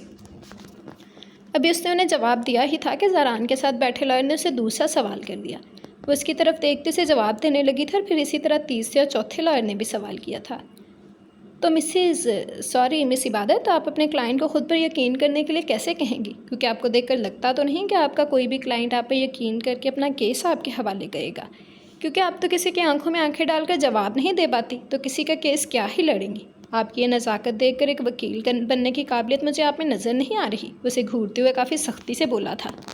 सड़ियल जल कुकड़ा, जबकि उसके ज़िल्लत भरे अंदाज पर उसे घूर कर रह गई थी। वो होता कौन था उसके बारे में ऐसा कहने वाला? खुद वकील की चेयर पर बैठा हुआ था। उसका ये मतलब नहीं था कि वह दूसरों की ज़ात को इस तरह से उछाल कर रख दे। आपकी बात बिल्कुल गलत है सर। मैं लोगों की आंखों में आंखें डालकर जवाब भी दे सकती हूँ और सवाल भी कर सकती हूँ, यहाँ तक कि मैं लोगों के जहन भी पढ़ सकती हूँ। सिर्फ मेरी ज़ाहिरी शख्सियत पर मत जाइए। आप करें मुझसे कोई सवाल, अगर मैं जवाब ना दे पाऊँ तब आप ये कहें कि मुझ में जवाब देने की काबिलियत नहीं है। बिना मुझे जाने, बिना मेरे बारे में कुछ भी पता किए आप मुझे जज नहीं कर सकते, और ना ही मैं आपको इस तरह से अपने आप को जज करने की इजाज़त दूंगी। आप बेशक यहाँ मुझे टेस्ट करने के लिए बैठे हैं, लेकिन अपनी ज़ात पर मैं इस तरह का इल्ज़ाम बर्दाश्त नहीं करूँगी। मैंने ये डिग्री दूसरों के हक़ में लड़ने के लिए ली है ज़ारान साहब। अपने हक़ में लड़ना भी मैं बहुत बेहतर तरीके से जानती हूँ। वो बोलने पर आई तो बिना लिहाज के बोलती चली गई थी, जबकि उसके साथ बैठा लॉयर उठ खड़ा होते हुए उसके लिए क्लैपिंग करने लगा था। वेरी गुड, मेरी तरफ से भी ज़ारान की बिस्ती पे क्लैपिंग। वेरी गुड मिस इबादत, आप अंदाज़ा नहीं लगा सकती, आप अब तक की वो पहली लॉयर हैं जिसने हमारे इस अंदाज़ पर बिल्कुल ठीक जवाब दिया है। आपसे पहले भी बहुत सारे स्टूडेंट्स आए, लेकिन किसी में इतना कॉन्फिडेंस था ही नहीं कि वो अपने लिए लड़कर इस तरह से जवाब दे पाता। हम भी यही चाहते हैं कि जो शख्स दूसरों के लिए लड़ने के लिए डिग्री ले रहा है, उसमें अपने लिए लड़ने की भी काबिलियत हो। ग्रेट, यही कॉन्फिडेंस होना चाहिए एक लॉयर में। वो खुश होते हुए इसे बता रहे थे, जबकि वो चोर निगाहों से इन सबको देख रही थी। तो क्या वो सिर्फ उसका टेस्ट लेने के लिए उसे नाकाबिल बोल रहे थे? खैर, जो भी था, मुंह से निकली हुई बात वापस तो आ नहीं सकती थी। सुथरी हुई ज़ारान की जस्ट वो भी था। आप जाइए मिस इबादत, हम सब के साथ आपका रिज़ल्ट अनाउंस करेंगे और आपको बताएंगे कि हम सब में से किसकी इंटर्नशिप आपको मिलेगी। वो मुस्कुराते हुए बोला तो इबादत कुछ कन्फ्यूज़ सी होकर बाहर जाने लगी थी। इतनी पढ़ाई करने का तो कोई फ़ायदा ही नहीं हुआ था। इन लोगों ने किताब में से तो कुछ पूछा ही नहीं था। शायद इससे पहले जो स्टूडेंट्स अंदर आए थे वो इन्हीं अजीब तरह के सवालों की बात कर रहे थे। या अल्लाह, प्लीज़ ज़ारान के साथ मेरी इंटर्नशिप ना हो। या अल्लाह प्लीज़, आप तो मेरी सारी बातें मानते हैं ना, ये आखिरी बात मान लें। इसके बाद ना मैं कोई फरमाइश नहीं करूँगी। मैं आपसे वादा कर रही हूँ, ये साल की मेरी आखिरी फरमाइश होगी। प्लीज़ आप ना ज़ारान के साथ मेरी इंटर्नशिप मत लिखवाइएगा। वैसे तो वो खुद ही मेरे साथ इंटर्नशिप नहीं करना चाहेंगे, लेकिन आप भी ना उनके जहन में ये बात डाल दीजिएगा, चाहे कुछ भी हो जाए, ज़ारान के साथ मेरी इंटर्नशिप नहीं आनी चाहिए। अल्लाह जी प्लीज़, आप मेरी बात मानेंगे ना? इबादत, क्या हो रहा है तुम्हें? ये क्या खुद से बातें कर रही हो और ऊपर छत की तरफ क्या देख रही हो? आयशा उसके पास बैठते हुए उससे पूछने लगी थी। वो मेरा टेस्ट पास हो गया और सर ने कहा है कि सबके साथ रिज़ल्ट अनाउंस करके बताएंगे कि मुझे किसकी इंटर्नशिप मिलेगी। तो उनमें से ना कुछ खड़ूस टाइप के लॉयर्स लग रहे हैं, तो मैं दुआ मांग रही थी कि उनके साथ मेरी इंटर्नशिप ना हो। वो परेशानी से बोली थी। तुम्हारा इंटर्नशिप पास हो गया, बहुत बहुत मुबारक हो यार। और तुम क्या दुआ कर रही हो कि अंदर बैठा वो हैंडसम ज़ारान शाह तुम्हें इंटर्नशिप में ले ले? यार कसम से, अगर मेरा टेस्ट पास हो गया और उसने मुझे अपनी इंटर्नशिप में ले लिया तो मैं तो बस उसी को ही ताड़ती रहूँगी, डिग्री तो कहीं भूल भुला दूँगी। क्या मतलब? उसके अंदाज़ पर उसे घूरते हुए पूछने लगी थी। मतलब यार, वो कितना हॉट है, कितना हैंडसम है। मैं तो उनकी इतनी बड़ी फ़ैन हूँ कि उनके बड़े बड़े पोस्टर्स मैंने अपने कमरे में लगाए हुए हैं। और तुम्हें पता है मुझे वकील बनने का शौक़ क्यों चढ़ा था? नहीं पता, मैं बताती हूँ। 4 साल पहले ना एक बार में इंटर्नशिप में नंबर 1 पोजीशन हासिल करके कश्मीर का सबसे हैंडसम लड़का जब वकील बना था ना, और इंटर्नशिप के दौरान ही उसने अपने लॉयर को 2 बहुत बड़े बड़े केसेस में कामयाबी दिलवाई थी। मैं तब भी उसकी दीवानी हो गई थी और उसे काले कोट में देखते ही मैंने सोचा था कि मैं भी एलएलबी करूँगी। खड़ूस भी उतना ही है बीबी आयशा। और देखो मेरी सच्ची मोहब्बत मुझे कहाँ ले आई है। 4 साल मोटी मोटी किताबों में सर खपाने के बाद आखिर मेरी मंजिल मेरे बेहद करीब है। अगर मुझे उसकी इंटर्नशिप मिल गई ना तो देखना मैं उसे कैसे पटाऊँगी। जिस अल्लाह ने मुझे यहाँ तक पहुँचाया है वो मुझे आगे भी पहुँचाएगा। अस्तगफिरुल्लाह, अल्लाह ने तुम्हें यहाँ तक पहुँचाया था कि तुम कामयाब बन सको, इसलिए नहीं था कि हैंडसम वकीलों को ताड़ सको। और वो इतना भी कोई हैंडसम नहीं है, बस ठीक ठाक दिखता है। मुझे तो इतना ख़ास नहीं लगा। अच्छे कपड़े जूते पहनकर बाल बनाकर तो कोई भी प्यारा लग सकता है। असल खूबसूरती दिल की खूबसूरती होती है। और ज़रान शाह का दिल बहुत बदसूरत है। वो उसकी तरफ देखते हुए बोली थी जब नज़र सामने दरवाजे की तरफ गई और जैसे उसकी ज़ुबान तालू से चिपक गई थी। वो आहिस्ता आहिस्ता चलता उसके डेस्क के बिल्कुल करीब आया था और फिर उसके डेस्क के दोनों तरफ हाथ रखते हुए वो उसकी आंखों में आंखें डालकर देखने लगा। मेरा दिल बदसूरत है, ये बात आपको कैसे पता चली? लगता है बहुत गहराई से जायज़ा लिया आपने मेरा। उसे घूरते हुए बोला था जबकि इबादत की तो मानो सांस ही अटक गई थी जब उसने हाथ में पकड़ा हुआ मोबाइल सामने डेस्क पर फेंका था। आपका फ़ोन वहाँ अंदर रह गया था और एक कागजात भी। आइंदा अपने पेपर्स तैयार करते हुए अपना नाम ठीक से लिखिएगा, वरना इसके लिए आपको ज़िंदगी भर पछताना पड़ सकता है। वो कहते हुए जिन कदमों से आया था उन्हीं कदमों से पलट गया था जबकि वह हैरानगी से उसे जाते हुए देख रही थी। या अल्लाह, ये कितना हैंडसम है यार, ये तो पास से और भी प्यारा लगता है। थैंक यू सो मच अपने पेपर्स और फ़ोन वहाँ अंदर भूल कर आने के लिए। मैंने उसे इतने करीब से देख लिया। वो उसके गिर्द बाहें फैलाए उसे खुद में भींजे जा रही थी जबकि इबादत का दिल तो मानो अब तक कांप रहा था। जब अचानक आयशा का नंबर आ गया वो उसको बेस्ट ऑफ लक विश करती वहाँ से भेज चुकी थी जबकि खुद उसने अपने फ़ोन और पेपर्स पर ध्यान दिया था। उसके नाम की स्पेलिंग तो बिल्कुल ठीक थे। तो ज़रान क्या कह रहा था? उसे कुछ सोचते हुए पेपर खोलकर अपने सामने किए तो सामने इबादत जुल्फ़कार काट कर ऊपर ज़रान शाह लिखा गया था। वो कितनी ही देर इन पेपर्स को देखती रही थी। ज़रान ने यह हरकत क्यों की थी उसे समझ नहीं आया था। तो वो क्या चाहता था कि वो उसके नाम से पहचानी जाए, लेकिन उसने तो कभी भी इस शख्स का नाम इस्तेमाल नहीं किया था। वो तो हमेशा उसके नाम से भागती ही आई थी, तो फिर इस नाम की क्या वजह हो सकती थी? आज हम आप सबका रिज़ल्ट अनाउंस करेंगे। हमें अफसोस है कि हमने 48 स्टूडेंट का इंटर्नशिप इंटरव्यू लिया है जिन्होंने एलएलबी की डिग्री बहुत अच्छे नंबरों से हासिल किए थे, लेकिन इस टेस्ट सिर्फ कुछ लोग ही पास कर पाए हैं। इन लोगों में से सिर्फ 21 लोग ये टेस्ट कंप्लीट कर पाए हैं। हमें अफसोस है कि आप लोगों में कॉन्फिडेंस की हद दर्जा कमी है और वकालत के पेशे में जो चीज़ आपकी सबसे ज़्यादा वैल्यूएबल होगी वो होगा आपका कॉन्फिडेंस। अगर आप में कॉन्फिडेंस नाम की कोई चीज़ ही नहीं है तो हम आपको इतनी बड़ी जिम्मेदारी नहीं दे सकते। सिर्फ किताबें रटने से आप लोग वकालत पास नहीं कर पाओगे। ये बात आपको समझनी होगी। आप में लड़ने का हौसला होना चाहिए, अपने लिए स्टैंड लेने का हौसला होना चाहिए। जो कि मुझे अफसोस से कहना पड़ रहा है कि यहाँ बहुत कम लोगों में है, लेकिन फिर भी आपको परेशान होने की ज़रूरत नहीं है। हम आपको 2 महीने का वक्त देंगे। 2 महीने के बाद एक और टेस्ट होगा और याद रखिएगा कि आप लोगों के लिए आखिरी मौका होगा। अगर आप लोग ये टेस्ट पास नहीं कर पाए तो आपको किसी लोकल कोर्ट में अपनी इंटर्नशिप करनी पड़ेगी और इस कोर्स की कोई वैल्यू नहीं होगी। मुमकिन है कि आगे जाकर वो फ्यूचर में आप लोगों के काम ना आए। इस वक्त जो 21 लोग यहाँ पर पास हुए हैं उनमें से हमने 3 लोगों की टीम्स बनाई हैं जो कि आप सब लोगों के रिज़ल्ट के साथ अनाउंस है। आप सब लोग अपना रिज़ल्ट चाहकर ग्रीन बोर्ड से चेक कर लीजिए और अपनी अपनी टीम के मुताबिक कल से ही आप लोगों की इंटर्नशिप स्टार्ट हो जाएगी। आने वाले 6 महीनों में आप लोगों ने हमारे काबिल लॉयर्स के साथ इंटर्नशिप करना है जिसमें ये आप लोगों को बताएंगे कि केस किस तरीके से हैंडल करना है, किस किस तरह से लेना है, सामने वाले को अपना यकीन किस तरह से दिलाना है, दलाइल किस तरह से देने हैं। ये सब कुछ आपके लिए प्रैक्टिकली किया जाएगा। ये 7 वकील हर केस में आप लोगों को शामिल करेंगे। आप लोगों से मशवरा लिया जाएगा और आप लोगों की काबिलियत जांची जाएगी। 6 महीने के बाद ये लोग आपको सनद फराहम करेंगे जिससे ये पता चल सकेगा कि आप लोग वकील बनने के काबिल हैं या नहीं। Best of luck to all of you. Principal साहिब मुस्कुराते हुए इन सब से कह रहे थे जबकि कुछ लोग इंटर्नशिप पास होने की खुशी में खुश थे तो कुछ लोग दुखी थे, जबकि वो दिल ही दिल में बस एक ही दुआ कर रही थी कि वो ज़रान के 3 इंटर्नशिप वाले स्टूडेंट्स में से एक ना हो। वैसे तो उसे खुद भी यकीन था कि चाहे कुछ भी क्यों ना हो जाए ज़रान उसे खुद ही नहीं लेगा, लेकिन फिर भी वो मुसलसल दुआएं कर रही थी कि ऐसा ना हुआ हो। दुआ, मुझे संभालो, मेरा हार्ट फेल हो जाएगा, मैं अभी मर जाऊंगी, मुझे दूसरी सांस नहीं आएगी। ज़रान शाह ने मुझे अपनी इंटर्नशिप में ले लिया है। आयशा ड्रामाई अंदाज में पागलों की तरह कभी इधर तो कभी उधर जा रही थी। क्या हो गया आयशा, तुम इस तरह से रिएक्ट क्यों कर रही हो? वो उसके पास आते हुए उससे पूछने लगी थी। वो ग्रीन बोर्ड के पास खड़ी अपना नाम ज़रान शाह के साथ पढ़ने के बाद पागल ही तो हो रही थी। मैं ज़रान शाह के इंटरेस्ट में हूँ। देखो देखो मेरी मोहब्बत कितनी सच्ची है। उन्होंने मुझे खुद अपनी टीम में ले लिया। ज़रूर उन्होंने ना मेरी आंखों में अपने लिए सच्चा प्यार देख लिया होगा। उस जैसा फीका बंदा देख ही ना ले प्यार। वो मोहब्बत भरे अंदाज में उस पर गिरने वाले थे, जबकि वो उसे एक तरफ करती खुद अपना नाम चेक करने लगी थी। आयशा के नाम के बिल्कुल साथ आगे उसका नाम लिखा हुआ था। इन 4 लॉयर्स की तरफ तो वो देखना ही नहीं चाहती थी। मैं, तुम और दुआ, हम तीनों ज़रान शाह की इंटर्नशिप में हैं। वो उसे पीछे से पकड़ते हुए खुशखबरी उसके कानों में सुना रही थी। शायद वो जानती नहीं थी खुशखबरी उसी ज़िंदगी में नहीं चाहिए थी। सो गर्ल्स, आप तीनों मेरी टीम में। उन्हें पीछे से गमगीन आवाज़ सुनाई दी तो वो तीनों उछलकर पीछे की तरफ मुड़ी थी, जहाँ वो सीने पर हाथ बांधता इन तीनों को देख रहा था। मैं अपने काम के लिए किसी तरह की लापरवाही बर्दाश्त नहीं करता। अपना बचपना और ये मस्तियाँ यूनिवर्सिटी के इस दरवाजे तक ही छोड़ कर आइएगा, क्योंकि अगले 6 महीने तक आप लोगों को ना तो लापरवाही करने की इजाज़त होगी और ना ही ये मौज मस्ती। 9 से लेकर 7 बजे तक आप लोगों को अलर्ट रहना पड़ेगा। किसी तरह की गलती मैं बर्दाश्त नहीं करता। ये बात अपने जहन में रखते हुए मेरे ऑफिस में कदम रखिएगा। Best of luck. Welcome to Zaran Shah internship. वो अपनी बात मुकम्मल करता वहाँ से निकल चुका था, जबकि आयशा एक दफ़ा फिर से दिल थाम कर बैठ गई थी। जबकि उसकी शख्सियत से मुतासिर तो दुआ भी लग रही थी। मानना पड़ेगा, हैंडसम तो वाकई बहुत है, दुआ ने कहा था, जबकि वो नफ़ी में सर हिलाकर रह गई थी। खबरदार जो ने आँख उठाकर उसकी तरफ देखा। वो सिर्फ मेरा है, मैं आंखें फोड़ दूंगी। आयशा गुस्से से उसे देखते हुए बोली थी, जबकि वो इन दोनों को लड़ते छोड़कर खुद नीचे आ गई थी। तोबा, ऐसी बेशरम लड़कियां ना मैं तुम्हें बता नहीं सकती कैसे एक नामहरम के लिए ऐसे अल्फाज इस्तेमाल कर सकती हैं। मुझे भी उन्हीं के साथ इंटर्नशिप मिली थी। एक वो आयशा वैसे ही हर वक्त पीछे लगी रहती है। अब तो 6 महीने और झेलना पड़ जाएगा उसको। वो खाना खाते हुए बाबी और इज़ू को बता रही थी।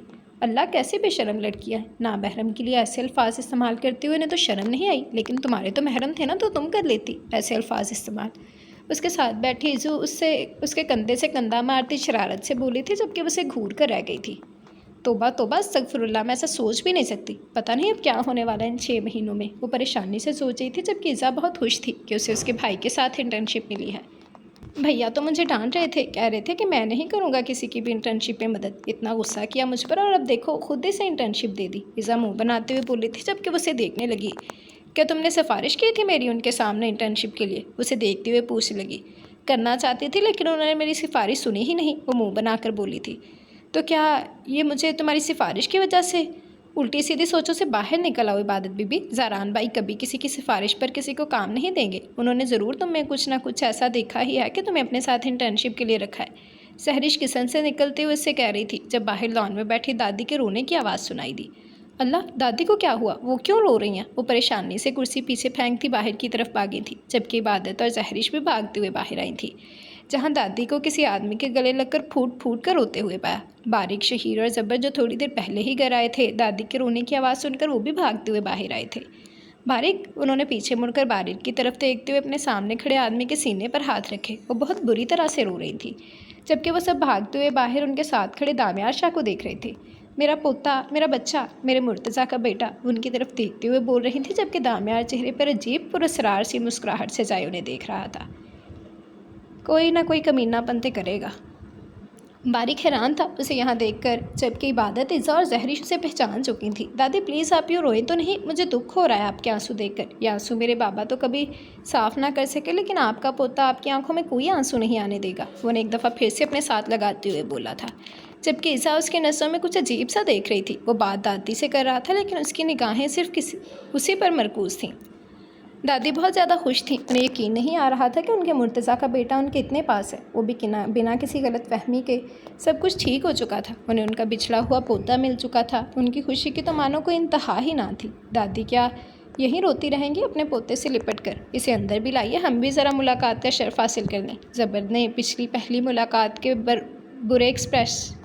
बुरे एक्सपीरियंस को इग्नोर करते हुए आगे बढ़कर उसका हाथ थामा था। हाँ क्यों नहीं, आओ बेटा अंदर, घर के अंदर चलो। वो खुशी से उसका बाजू थामे उसे अंदर ले जाने लगी, तो वो भी सर झुकाकर उनके साथ ही अंदर की तरफ कदम बढ़ाने लगा था। वाओ, घर तो बहुत खूबसूरत है और ये पौधे तो और भी ज़्यादा हसीन लग रहे हैं। लगता है आपको पौधे लगाने का बहुत शौक़ है। वो घर की खूबसूरती देखकर काफ़ी इम्प्रेस लग रहा था, जबकि दादी उसके साथ मुस्कुराते हुए अंदर दाखिल हुई थी। अरे बेटा, मुझे कहाँ, मेरी बूढ़ी हड्डियों में इतनी ताकत ही कहाँ है जो इन पौधों का ख्याल रख सकूँ। ये सब कुछ तो बारिक का शौक़ है। इसे बहुत अच्छे लगते हैं पौधे, और इससे बहुत शौक़ से ना अलग अलग मुल्कों से नए नए पौधे मंगवा कर रखे हुए हैं। उन्होंने सामने खड़े बारिक की तरफ इशारा करते हुए इसे बताया था, जबकि बारिक ने जहरी, शिज़ा, दुआ और इबादत को अंदर जाने का इशारा किया था, और उसका इशारा समझकर वो फ़ौरन ही वहाँ से चली गई थी। जी, इन्हें तो मैं बहुत अच्छे तरीके से जानता हूँ। बिज़नेस में हमारे मुखालिफ होते हैं। वो मुस्कुराते हुए बारिक की तरफ हाथ बढ़ा चुका था, जो उससे मुरव्वतन थाम लिया था। उसे ना तो उसका आना अच्छा लगा था और ना ही बुरा लगा था। बस दादी खुश थी और दादी की खुशी से ज़्यादा उन्हें कुछ भी अजीज़ नहीं था।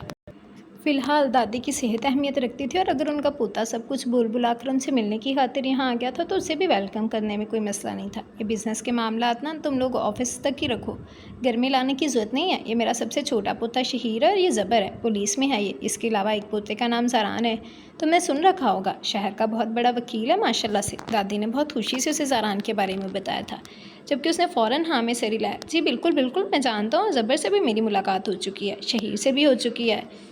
वो मुलाकातें ज़्यादा खुशगवार तो नहीं थी, लेकिन तब मैं ये भी नहीं जानता था ना कि ये मेरे भाई लगते हैं। रिश्ते में असल में रिश्ते क्या होते हैं मैं जानता तक नहीं, कभी रिश्तों से वास्ता ही नहीं पड़ा, शुरू से ही अकेला रहा हूँ, कभी रिश्ते मिले ही नहीं। अब एक रिश्ता मिला है जिसे कभी नहीं छोड़ूंगा। वो दादी के गिर्द हसार बनाते हुए बोला। दादी उस पर सदकेवारी चाहती उसे अपने साथ लगा चुकी थी। दादी, घर में कौन कौन है? आपने तो मुझे किसी से मिलवाया ही नहीं। बताएं तो सही कि घर में कौन कौन रहता है और कहाँ है सब? आपके अलावा बारीक, शहीर और ज़बर से तो मैंने मिल लिया, क्या बाकी लोगों से मुझे नहीं मिलवाएंगी? उनके पास बैठे हुए पूछने लगा था जब दादी ने खुशी से हाँ में सिर हिलाया और साथ ही सबको आवाज़ें देने लगी थी। बारिक नहीं चाहता था कि घर की लड़कियां या औरतें उसके सामने आएं, लेकिन दादी के लिए वो इतबार के लायक था, इसलिए फ़िलहाल दादी के सामने वो कुछ भी नहीं कहना चाहता था। घर के बड़ों के अलावा इबादत और जहरिश बाहर आई थी। जब उन्होंने बारी बारी इन सबका तारुफ उससे करवाया, वो मुस्कुराते हुए सबसे मिल रहा था, जबकि निगाहें इज़ा को ढूंढ रही थी। जब वो यहाँ आया था तब तो वो सामने ही थी, लेकिन अब न जाने कहाँ गायब हो गई थी। बारी खामोशी से बैठा इन सबको देख रहा था, ना तो उसकी निगाहों में दामियार के लिए पसंदीदगी थी और ना ही नापसंदीदगी थी। घर के सब बड़ों ने उसे बहुत खुशी से वेलकम किया था। लगता ही नहीं था कि लोगों के साथ उसका कभी कोई सौतेला रिश्ता रहा था। वो तो बहुत मोहब्बत से पेश आ रहे थे, सब भी उसे बहुत प्यार से ट्रीट कर रहे थे। लग ही नहीं रहा था कि वो यहाँ इन सब में पहली दफ़ा आया है। किसी ने भी उसके दादा या बाप का जिक्र नहीं किया था, क्योंकि वो सभी जानते थे कि वो भी इस दुनिया में नहीं रहे हैं। जबकि उसकी माँ के बारे में जानने का शायद ही किसी को तजस्सुस था।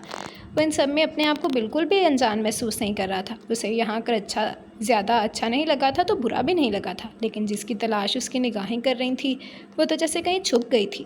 वो मुसलसल सोच रहा था कि आखिर वो कहाँ गई थी, क्योंकि इबादत और जहरीश तो उसके लिए खाने पीने का इंतज़ाम करने किचन में थी, जबकि बारिक की वालदा भी वहीं थी। चच्ची उसके साथ बैठी बातें कर रही थी और वो आगे पीछे हर तरफ निगाहें दौड़ाता उनके सवालों के जवाब देने की कोशिश कर रहा था। दादी, इबादत के साथ मैंने एक और लड़की को भी देखा था, शायद वो इसकी सहेली थी। मैंने बताया ना, मार्केट में मुलाकात हुई थी हमारी जहरिश भाभी, आप भी साथ थी ना उस दिन? जहरिश को किचन से निकलते देखकर उसने पूछा था। जी दामियार भाई, वो इज़ा थी। दरअसल वो कॉलेज से वापस आई थी ना थोड़ी देर पहले, तो सो गई है, वरना आपसे मुलाकात करने ज़रूर आती। जहरिश ने झूठ बोला था, क्योंकि इज़ा ने बाहर आने से साफ इनकार कर दिया था और पिछले रास्ते से गार्डन की तरफ चली गई थी। वही तो मैं भी कह रहा हूँ कि मैंने 3 लड़कियों को देखा था, यहाँ पर तो सिर्फ 2 हैं। खैर कोई बात नहीं, अब तो आना जाना लगा ही रहेगा, सबसे मुलाकात हो जाएगी। उसे मुस्कुराते हुए दादी की तरफ देखा था। हाँ बिल्कुल, हो सकता है घर में जल्दी शादी का माहौल बन जाए, फिर तो तुम्हें आना ही पड़ेगा। खूब हल्ला गुल्ला मस्तियाँ होंगी, दादी ने मुस्कुराते हुए उसे बताया था। ओह वाह, घर में शादी होने वाली है, मगर किसकी? उसने उनकी तरफ देखते हुए पूछा था जब उन्होंने ज़रान और इबादत का नाम लिया। सरान के नाम पर वो कुछ कंफ्यूज हुआ था, क्योंकि कुछ दिन पहले तो उसने सुना था कि उसका अफेयर एक मॉडल से चल रहा है और जल्दी वो उससे शादी करने वाला है। तो इबादत का जिक्र क्यों था इसके साथ? वह इन सब तफसीलात में पढ़ना नहीं चाहता था, इसीलिए इग्नोर कर गया। चले मैं चलता हूँ, बहुत ज़्यादा देर हो रही है, मुझे घर जाना चाहिए। यहाँ आपके पास तो बहुत सारे लोग हैं, लेकिन मेरे पास कोई भी नहीं है। मैं फिर आऊँगा आपसे मिलने के लिए, दामियान मुस्कुराते हुए उनसे कहने लगा था। जबकि उसके जाने का सुनकर दादी बेचैन होने लगी। उन्होंने अभी तक सोचा ही नहीं था कि वो चला जाएगा वापस। कहाँ जा रहे हो तुम? कहीं जाने की ज़रूरत नहीं है बेटा, यहीं रहो ना मेरे पास, अपनी दादी के पास। वैसे भी वहाँ कौन है जिसके पास जाओगे, यहीं रुको अपनी दादी के पास, तुम्हारी दादी को तुम्हारी बहुत ज़रूरत है, वो प्यार से उसे समझाती हुई बोली थी। नहीं दादी, इस तरह से अच्छा नहीं लगता, और वैसे भी मैं सिर्फ आपका पोता हूँ, इन सब लोगों का नहीं। और दरअसल मुझे भी ना अपने घर में रहने की आदत है, आगे पीछे ना कोई रिश्तेदार था और ना ही कभी किसी के घर गया हूँ, इसलिए अपने घर तक ही महदूद रहने की आदत है। लेकिन दोबारा आऊँगा ना, बल्कि मैं क्यों आऊँगा, अब आप आएंगी अपने पोते से मिलें। हाँ क्यों नहीं, मैं ज़रूर आऊँगी अपने पोते से मिलने के लिए, उन्होंने खुशी से उसकी तरफ देखते हुए कहा था, जबकि उनके अंदाज़ पर वो भी मुस्कुरा। लेकिन दोबारा आऊँगा ना, बल्कि मैं क्यों आऊँगा, बल्कि आप आएंगे अपने पोते से मिलने। हाँ क्यों नहीं, मैं ज़रूर आऊँगी अपने पोते से मिलने के लिए, उन्होंने खुशी से उसकी तरफ देखते हुए कहा था, जबकि उनके अंदाज़ पर वो भी मुस्कुरा दिया। ये हुई ना दादी वाली बात, मैं खुद आऊँगा आपको लेने के लिए और फिर पूरा दिन आपको मेरे साथ गुजारना पड़ेगा। रात रुकने के लिए नहीं कहूँगा, क्योंकि जानता हूँ मेरी तरह आपको भी एक ही जगह रहने की आदत होगी और अपने बेड के अलावा कहीं पर नींद नहीं आती होगी। लेकिन इस इतवार को आप सारा दिन मेरे साथ रहेंगी ना आप मेरे साथ? उनकी तरफ देखते हुए कहने लगा तो उन्होंने फ़ौरन हाँ में सर हिलाया था। हाँ मेरी जान, क्यों नहीं, मैं सारा दिन तुम्हारे पास रहूँगी। बहुत बातें हैं तुमसे करने वाली, बहुत कुछ कहना चाहती थी तुमसे, अब मौका मिला है तो ज़रूर कहूँगी। वो मुस्कुराते हुए बोली तो दामयार ने भी हाँ में सर हिलाया था। आपके बारे में किसी ने कभी जिक्र नहीं किया और बाबा और दादा लोगों के जाने के बाद तो ज़िंदगी ही अजीब सी हो गई थी। अपने बचपन को समझ ही नहीं सका मैं। ना जाने मेरे बचपन में मेरे साथ क्या क्या हो रहा था। अब अपने रिश्तों को समझने लगा हूँ। आज पता चला कि मेरा भी कोई अपना है जो मुझसे मोहब्बत करता है, जो मुझे चाहता है। वो उनके हाथ थामते हुए बोला तो बारिक को उस पर तरस आया था। वो कितनी आसानी से उसे गाली देकर आ गया था और वो बेचारा तो रिश्तों को तरसा हुआ था। हाँ बेचारा है बेचारा। वो तो जानता तक नहीं था कि उसकी ज़िंदगी में क्या हो रहा है, उसके आसपास कैसे लोग रहते हैं, और अगर वो गलत रास्ते की तरफ भटक गया था तो गलती कहीं ना कहीं उसे समझने और समझाने वालों की थी। वो बेचारा तो कुछ समझता ही नहीं था। हाँ इड्डा है नन्ना काका। वो मज़ीद ज़्यादा देर वहाँ नहीं रुका। दादी और इन सबको बाय बाय करने के बाद वो बाहर जाने लगा तो दादी ने उसे दरवाजे तक छोड़ना चाहा, जब उसने मोहब्बत से उनका हाथ थामकर उन्हें सोफे पर बिठा दिया। मैंने कहीं पढ़ा था, जाने वाले को दरवाजे तक छोड़ने के लिए नहीं आते, वरना उसकी वापसी की राह बंद हो जाती है, और मैं बार बार यहाँ आना चाहता हूँ, उसने मुस्कुराते हुए कहा तो दादी वापस बैठ गई और बाकी भी कोई उसे दरवाजे तक छोड़ने नहीं आया था। दामिया शाह बाहर आया तो सामने दरवाजे के बिल्कुल करीब ही वहाँ छोटे से पौधे को पानी डालती वो परी पेकर उसे नज़र आ ही गई थी। बाहर निकलने की बजाय वो उसके पीछे आकर रुक गया था। उसके हाथों पर काफ़ी ज़्यादा मिट्टी लगी हुई थी, या शायद वो पौधे लगा रही थी। ये मिट्टी उसे बिल्कुल पसंद नहीं थी। उसे गंदगी से हद दर्जा चिढ़ थी, खासकर मिट्टी में हाथ डालने वाले लोगों से तो वो खार खाता था, लेकिन उसके हाथों पर वो मिट्टी भी उसे बेहद हसीन लग रही थी। हेलो डियर कज़न, वैसे सब लोग मिले मुझे वहाँ अंदर, एक तुमने ही मुझे हाय हेलो नहीं किया। लगता है उस दिन वाली मुलाकात का असर अभी तक गया नहीं, हालांकि वो तो मुझे याद रखनी चाहिए, क्योंकि थप्पड़ तुमने मारा था मुझे, मैंने तो तुम्हें गिरने से ही बचाया था। उसके पीछे खड़ा बोल रहा था वो अचानक उसकी गमगीर मर्दाना आवाज़ पर उछल कर सीधी हुई। अरे घबरा क्यों रही हूँ, मैं हूँ, hi I am Damia Shah, your new cousin, या स्टेप कज़न कहना चाहिए, वो दिलकशी से मुस्कुराते हुए कह रहा था। अरे क्या हुआ, तुम तो घबरा गई हो, कहीं तुम्हारा झूठ तो नहीं पकड़ा गया कि तुम सो रही हो, वो मुस्कुराहट दबाए बोला था। मिस्टर आप जो भी हैं, आपका ताल्लुक दादी से है तो दादी से रखें, फजूल में हर किसी से रिश्तेदारियां बनाने की ज़रूरत नहीं है, और दूसरी बात मुझे आप में या आपसे मुलाकात करने में कोई इंटरेस्ट नहीं है, इसलिए मैंने झूठ बोला कि मैं सो गई हूँ, क्योंकि मैं ज़्यादा हर किसी के मुँह लगना पसंद नहीं करती।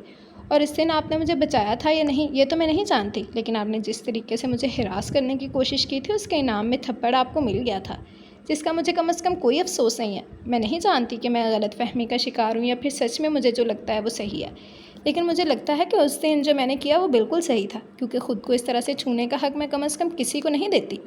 वो गुस्से से कहती वहाँ से निकल तो चुकी थी, जबकि दामियार दूर तक उसे घूरता रह गया था। उसे तो दामियाशा बिल्कुल भी पसंद नहीं आया था, और इस बात का इजहार उसने खुल्लम खुल्ला कमरे में आने के बाद कर दिया था। पसंद तो वो इबादत को भी नहीं आया था, लेकिन दादी का पोता था सुनकर वो काफ़ी खुश हुई थी। अभी कुछ दिन पहले तो दादी ने कहा था कि वो अपने पोते से मिलना चाहती है, और ये उनकी ख्वाहिश थी। आज उनकी ये ख्वाहिश पूरी हो चुकी थी। दामियार बिना किसी गलतफहमी के उनसे मिलने के लिए आया था। वो अपनी दादी से मिलकर बहुत खुश था, जबकि दादी भी तो इतनी ज़्यादा खुश थी उससे मिलकर। यकीनन इस मुलाकात ने दादी की सेहत पर अच्छा असर डाला था, और दादी अगर खुश थी तो फिर सब ने ही खुश हो जाना था। लेकिन इज़ा शायद अभी तक पिछली मुलाकात के ज़ेर असर थी। यकीनन उसके जहन में फ़िलहाल दामियार का वही रूप गर्दिश कर रहा था जो उसने मॉल में देखा था। उसे यकीन था कि दामियार शाह ने उसे जानबूझकर छूने की कोशिश की थी। वो सिर्फ उसे बचा नहीं रहा था, बल्कि उसे हरास करने की कोशिश कर रहा था। बाकी वो किस तरह का इंसान था ये तो वो ग्रूम रूम में देख ही चुकी थी।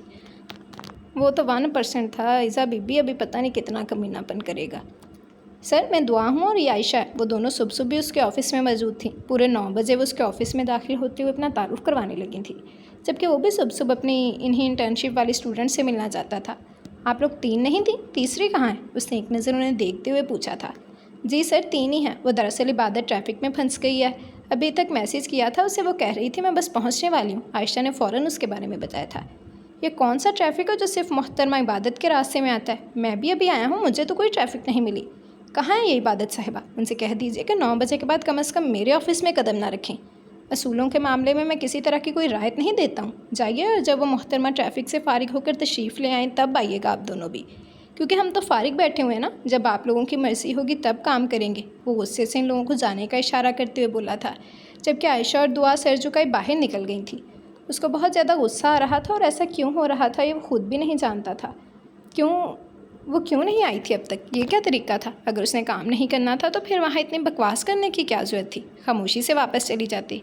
लेकिन नहीं, वहाँ तो उसने अपनी अहमियत दिखानी थी, बताना था कि वो कोई मामूली लड़की नहीं बल्कि LLB पास है, और वो भी पोजीशन होल्डर। उसे कभी भी अंदाज़ा नहीं था कि इबादत इतनी ज़्यादा लायक फ़ायक हो सकती है, और दिखने में भी वो बिल्कुल डरी सहमी चुई मुई सी लड़की लगती थी। उसे समझ नहीं आया था कि उसने वकालत का ये प्रोफेशन क्यों चुना था। हालांकि उसे देखकर लगता तो नहीं था कि वो वकालत में इंटरेस्ट रखती है, और जब वो इतनी आगे तक आ चुकी थी तब ऐसी ड्रामेबाजियाँ ज़रान शाह को उस पर बहुत गुस्सा था, और इसी गुस्से की वजह से फ़िलहाल उसने बाकी दोनों लड़कियों को भी यहाँ से भेज दिया था। उसका जो भी काम था वो इन तीनों लड़कियों की मौजूदगी में ही होना था, और वो तीनों को एक साथ काम देना चाहता था। लेकिन इबादत मैडम ने तो अपनी ही टाइमिंग बनानी थी।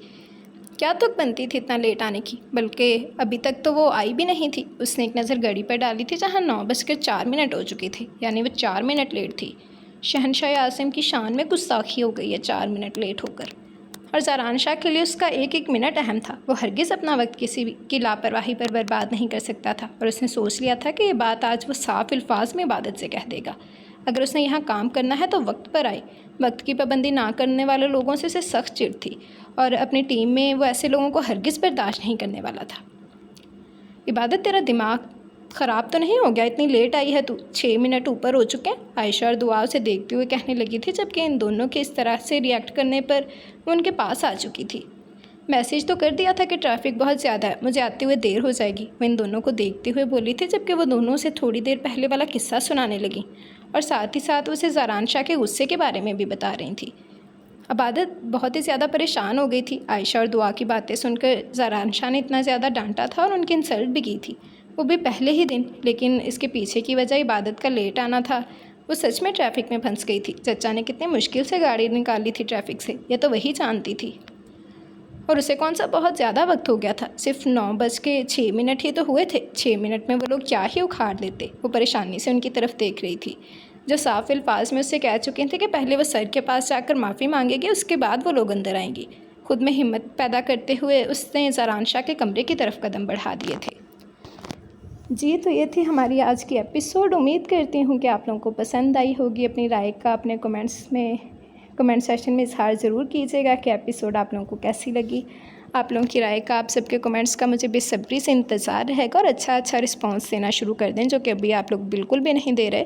तो रिस्पांस लाजमी दिया करें। इसके अलावा जिसने अभी तक चैनल सब्सक्राइब नहीं किया, जल्दी से चैनल सब्सक्राइब कर लें, बेल आइकन दबा दें, ताकि हर आने वाली नई वीडियो आपको मिलती रहे। लाइक, कमेंट और शेयर करना मत भूलें, ठीक है जी। तो कमेंट सेशन देखने से पहले एक छोटी सी बात, कि अभी तक मैंने जितने भी फेसबुक राइटर्स के नॉवेल्स पढ़े हैं, मैंने परमिशन से पढ़े हैं, ठीक है। तो कोई भी कमेंट सेशन में आके बड़ी मेहरबानी मुझे ये ज्ञान मत दिया करे कि आपने नॉवल चोरी कर लिया, आप किसी की मेहनत चोरी कर रही हैं, आप फ़लाँ। तो बड़ी मेहरबानी, आप लोग मेरे चैनल से दूर हैं, आप लोगों का इससे कोई लेना देना नहीं है। और अगर मैं कोई नॉवल फेसबुक राइटर का ला रही हूँ तो मैं राइटर की फुल परमिशन से ला रही हूँ, ठीक है ना। मेरे चैनल पर कोई भी ऐसा नॉवल नहीं है जो मैंने फेसबुक राइटर का पढ़ा हो और मुझे राइटर की परमिशन ना हो, ठीक है। तो ये फुल लीगल काम मैं कर रही हूँ, तो कोई भी मेरे सामने आके बकवास मत किया करे।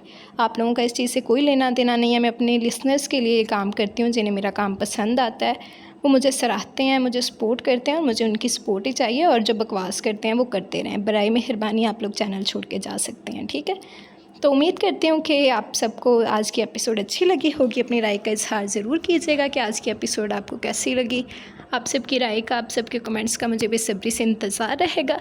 तो चलिए जल्दी कमेंट सेशन देख लेते हैं, फिर अपनी वीडियो एंड करेंगे।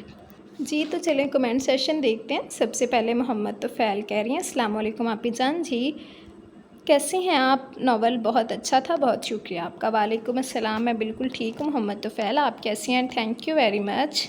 देन सलाहा कह रही हैं, nice, thank you very much Salaha. Rukhsar Jibar कह रही हैं, अच्छा नॉवल है, थैंक यू वेरी मच रुखसार।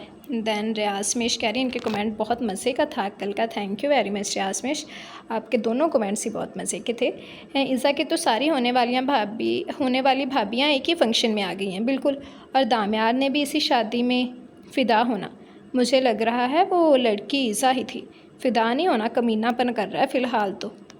अब तो वलीमा लगता है ज़रूर अटेंड करेगा। एंड भाभी वाकई बहुत अच्छी है और बारिक की पर्सनालिटी भी काफ़ी मुतासिरकुन है। मुझे सारे करैक्टर्स अभी तक बहुत पसंद आए हैं। लेट्स सी फेवरेट कौन बनेगा। थैंक यू वेरी मच यास्मिश, आपने बहुत मज़े का कमेंट किया। बिल्कुल यार, सारी भाभियाँ भी एक ही शादी में इकट्ठी हुई हैं और अभी तक तो दूर दूर तक चांसेस नहीं हैं। देखते हैं कि कैसे बनती हैं भाभियाँ आखिर। और दामियार का कमीनापन अभी तक तो रूज पर है, मुझे तो लगता है चल नहीं चलेगा अभी। तो आप लोग ज़रूर बताइएगा कि क्या लगता है, क्या दामियार सच में दादी के प्यार में पहुंच गया या फिर है इसके पीछे उसकी कोई चाल। आप लोगों की राय का मुझे बेसब्री से इंतज़ार रहेगा। Thank you very much Yasmish. Again इनका कमेंट है, amazing, finally one more mind blowing novel. आज की एपिसोड इतनी लेवल का था, आगे तो स्टोरी धमाल मचाएगी लगता है। Waiting for the next episode impatiently and I really appreciate your effort and love for us. God bless you. Thank you very much Yasmish, आपको अच्छी लगी, मुझे खुशी हुई। और बिल्कुल आगे एपिसोड्स में धमाल मचने वाला है। बिकॉज अगर हम थोड़ी थोड़ी बात करें कि इबादत ज़रान है, वो उनकी अभी ज़रान तो बॉस बन गया है। पहले खड़ूस था, अभी इबादत बेचारी की पता नहीं कैसे कैसे शामत आएगी। और दामियार साहब की एंट्री हो गई ईसा के घर में, तो पता नहीं कहाँ तक जाता है। और अभी ज़बर और शहीर सुकून में है, तो देखते हैं उनकी लाइफ में भी कब कब तक उनकी बेगमात की एंट्री होती है। तो थैंक यू वेरी मच, आपकी राय का आगे भी इंतज़ार रहेगा। बस रिस्पॉन्स दिया करें, फर्स्ट एपिसोड पर बिल्कुल भी अच्छा रिस्पॉन्स नहीं है। दैन नुसरत भट्टी कह रही है नाम क्या है, नाम इंशाल्लाह लास्ट एपिसोड में रिवील होगा। दैन इस्मा खालिद कह रही हैं अस्सलाम वालेकुम, कैसी हैं। अच्छा नावल है, अभी तो फर्स्ट एपिसोड थी तो कोई कंक्लूजन कर नहीं सकती, लेकिन दरैन पता नहीं क्या नाम था उसका। दामियार यार, इस्मा नाम का ही बेड़ा गर्क कर दिया आपने तो। शेरदिल का भी बाप निकला, अभी वो और ऊपर जाएगा, देखते जाएंगे करता क्या। लिटरली बहुत टॉक्सिक स्टोरी चूज़ किया है, लेकिन खैर ये भी है, नॉर्मल स्टोरी पढ़ने में मज़ा नहीं आता बिल्कुल यार। स्टोरी सीधी सी हो तो क्या मज़ा आता है, स्टोरी में टर्न एंड ट्विस्ट तो होने चाहिए ना। प्लीज़ कंटिन्यू, स्टोरी अच्छी है। थैंक यू वेरी मच इस्मा, आपको अच्छा लगा, मुझे खुशी हुई। आगे भी आपकी राय का इंतज़ार रहेगा, तो ज़रूर बताइएगा कि कैसा लग रहा है नॉवल। फर्स्ट एपिसोड पे आप लोग के रिस्पांस ने बहुत मायूस किया है, तो अब देख लें, मर्ज़ी है आप लोगों की। देन अयान बेग कह रहे हैं nice episode, continue please. Thank you very much Ayaan Baig, इंशाल्लाह रात 8 बजे अपलोड हो जाएगी next episode. Then Ayesha queen कह रही हैं अस्सलाम वालेकुम, थैंक यू, प्लीज़ इसको कंटिन्यू कीजिए। वालेकुम अस्सलाम, thank you Ayesha ji, continue तो कर रही हूँ, बस आप लोग रिस्पॉन्स लाजमी दिया करें, ठीक है। देन शहरीन शहज़ादी कह रही हैं nice, thank you very much Shehreen. Then Moon MS कह रही हैं मुझे नाम बता देना, मैं इतना वेट नहीं कर सकती काइंडली। नहीं भैया, आप रोज़ाना एंजॉय करें, ये मेरा रूल है, मैं अब रूल तोड़ तो नहीं ना सकती कि मुझे लास्ट एपिसोड में नाम रिवील होता है तो लास्ट एपिसोड में ही होगा, ठीक है। तो I hope you understand. Then novel name last episode में रिवील होगा। देन सीमा सुल्ताना कह रही हैं थैंक यू, प्लीज़ इसको कंटिन्यू कीजिए, मैं इसका वेट कर रही थी। देखें फर्स्ट कमेंट मेरा है, please continue. Thank you very much Seema Sultana, बस आप मुझे बताइएगा कि कैसा लगा आपको, आपकी राय का इंतज़ार रहेगा। और इंशाल्लाह अभी तो कंटिन्यू किया हुआ है, लेकिन आप लोग रिस्पॉन्स भी शो करें, ठीक है ना। अननोन ने लाइक किया, thank you very much unknown. Then Saba Ijaz कह रही हैं sweet and hot, thank you very much Saba, आपको अच्छा लगा, मुझे खुशी है। आगे भी आपकी राय का इंतज़ार रहेगा। नावल का नेम लास्ट एपिसोड में रिवील होगा, नज़ीमा कह रही है मुझे। नज़ीमा आपको इंतज़ार तो था, लेकिन आपका रिस्पांस नहीं आया फर्स्ट एपिसोड पे, तो कहाँ गायब हैं, जल्दी से बताएं मुझे। आमिना मलिक का भी नहीं आया। आयशा कह रही हैं अस्सलाम वालेकुम, नाइस, वालेकुम अस्सलाम, thank you very much Ayesha. अब नेक्स्ट नावल पे भी आपकी राय का इंतज़ार रहेगा। आप भी जान कह रहे हैं सबको इंतज़ार है, लेकिन आपका कमेंट मुझे मिला नहीं है फर्स्ट एपिसोड पे, तो ज़रूर राय का इजहार कीजिएगा। समीना सलीम भी कह रही हैं ऑल, तो समीना ज़रूर बताइएगा कि आपको नावल कैसा लगा। तो समीना खातून का कमेंट भी नहीं है, आमिना मलिक का भी नहीं है, नज़ीमा का भी नहीं है, तो जो गायब हैं वो जल्दी से वापस आ जाएँ, अच्छा अच्छा रिस्पांस दें, मुझे बताएं कि नावल कैसा लग रहा है। आप सबकी राय का, आप सबके कमेंट्स का मुझे बेसब्री से इंतज़ार रहेगा, तो अच्छा अच्छा रिस्पांस दिया करें। आप लोगों के रिस्पांस से मोटिवेशन मिल जाती है कि रिकॉर्डिंग करनी है, ठीक है। तो रिस्पांस आप सब ने लाजमी अच्छा अच्छा देना है। इंशाल्लाह आप लोगों को सरप्राइज़ देने की भी बीच बीच में कोशिश करूँगी, लेकिन आप लोगों के रिस्पांस पे अभी आप लोग खुद देखें कि फ़र्स्ट एपिसोड पे 600 व्यूज़ हैं, गिनती के 600 व्यूज़, और 2.25 घंटे की रिकॉर्डिंग थी, तो ये अच्छी बात नहीं है। आप लोग रिस्पांस लाजमी दिया करें, अगर रिस्पांस देंगे कुछ तो मैं भी रिकॉर्डिंग कर पाऊँगी ना, वरना आप लोग जब रिस्पांस नहीं देते तो सारी मेरी मोटिवेशन ना गिर जाती है आसमान से ज़मीन पे। तो आप लोगों का रिस्पांस बहुत अहमियत रखता है, आपने मुझे अच्छी अच्छी रिस्पॉन्स देना है, अच्छे अच्छे कमेंट्स करने हैं, मुझे बताना है नावल कैसा लग रहा है। तो अब हम इंशाल्लाह मिलेंगे कल एपिसोड नंबर 4 के साथ। तब तक के लिए आप लोग एंजॉय करें, दुआओं में याद रखिएगा। मुझे इजाज़त दें। अल्लाह हाफिज़।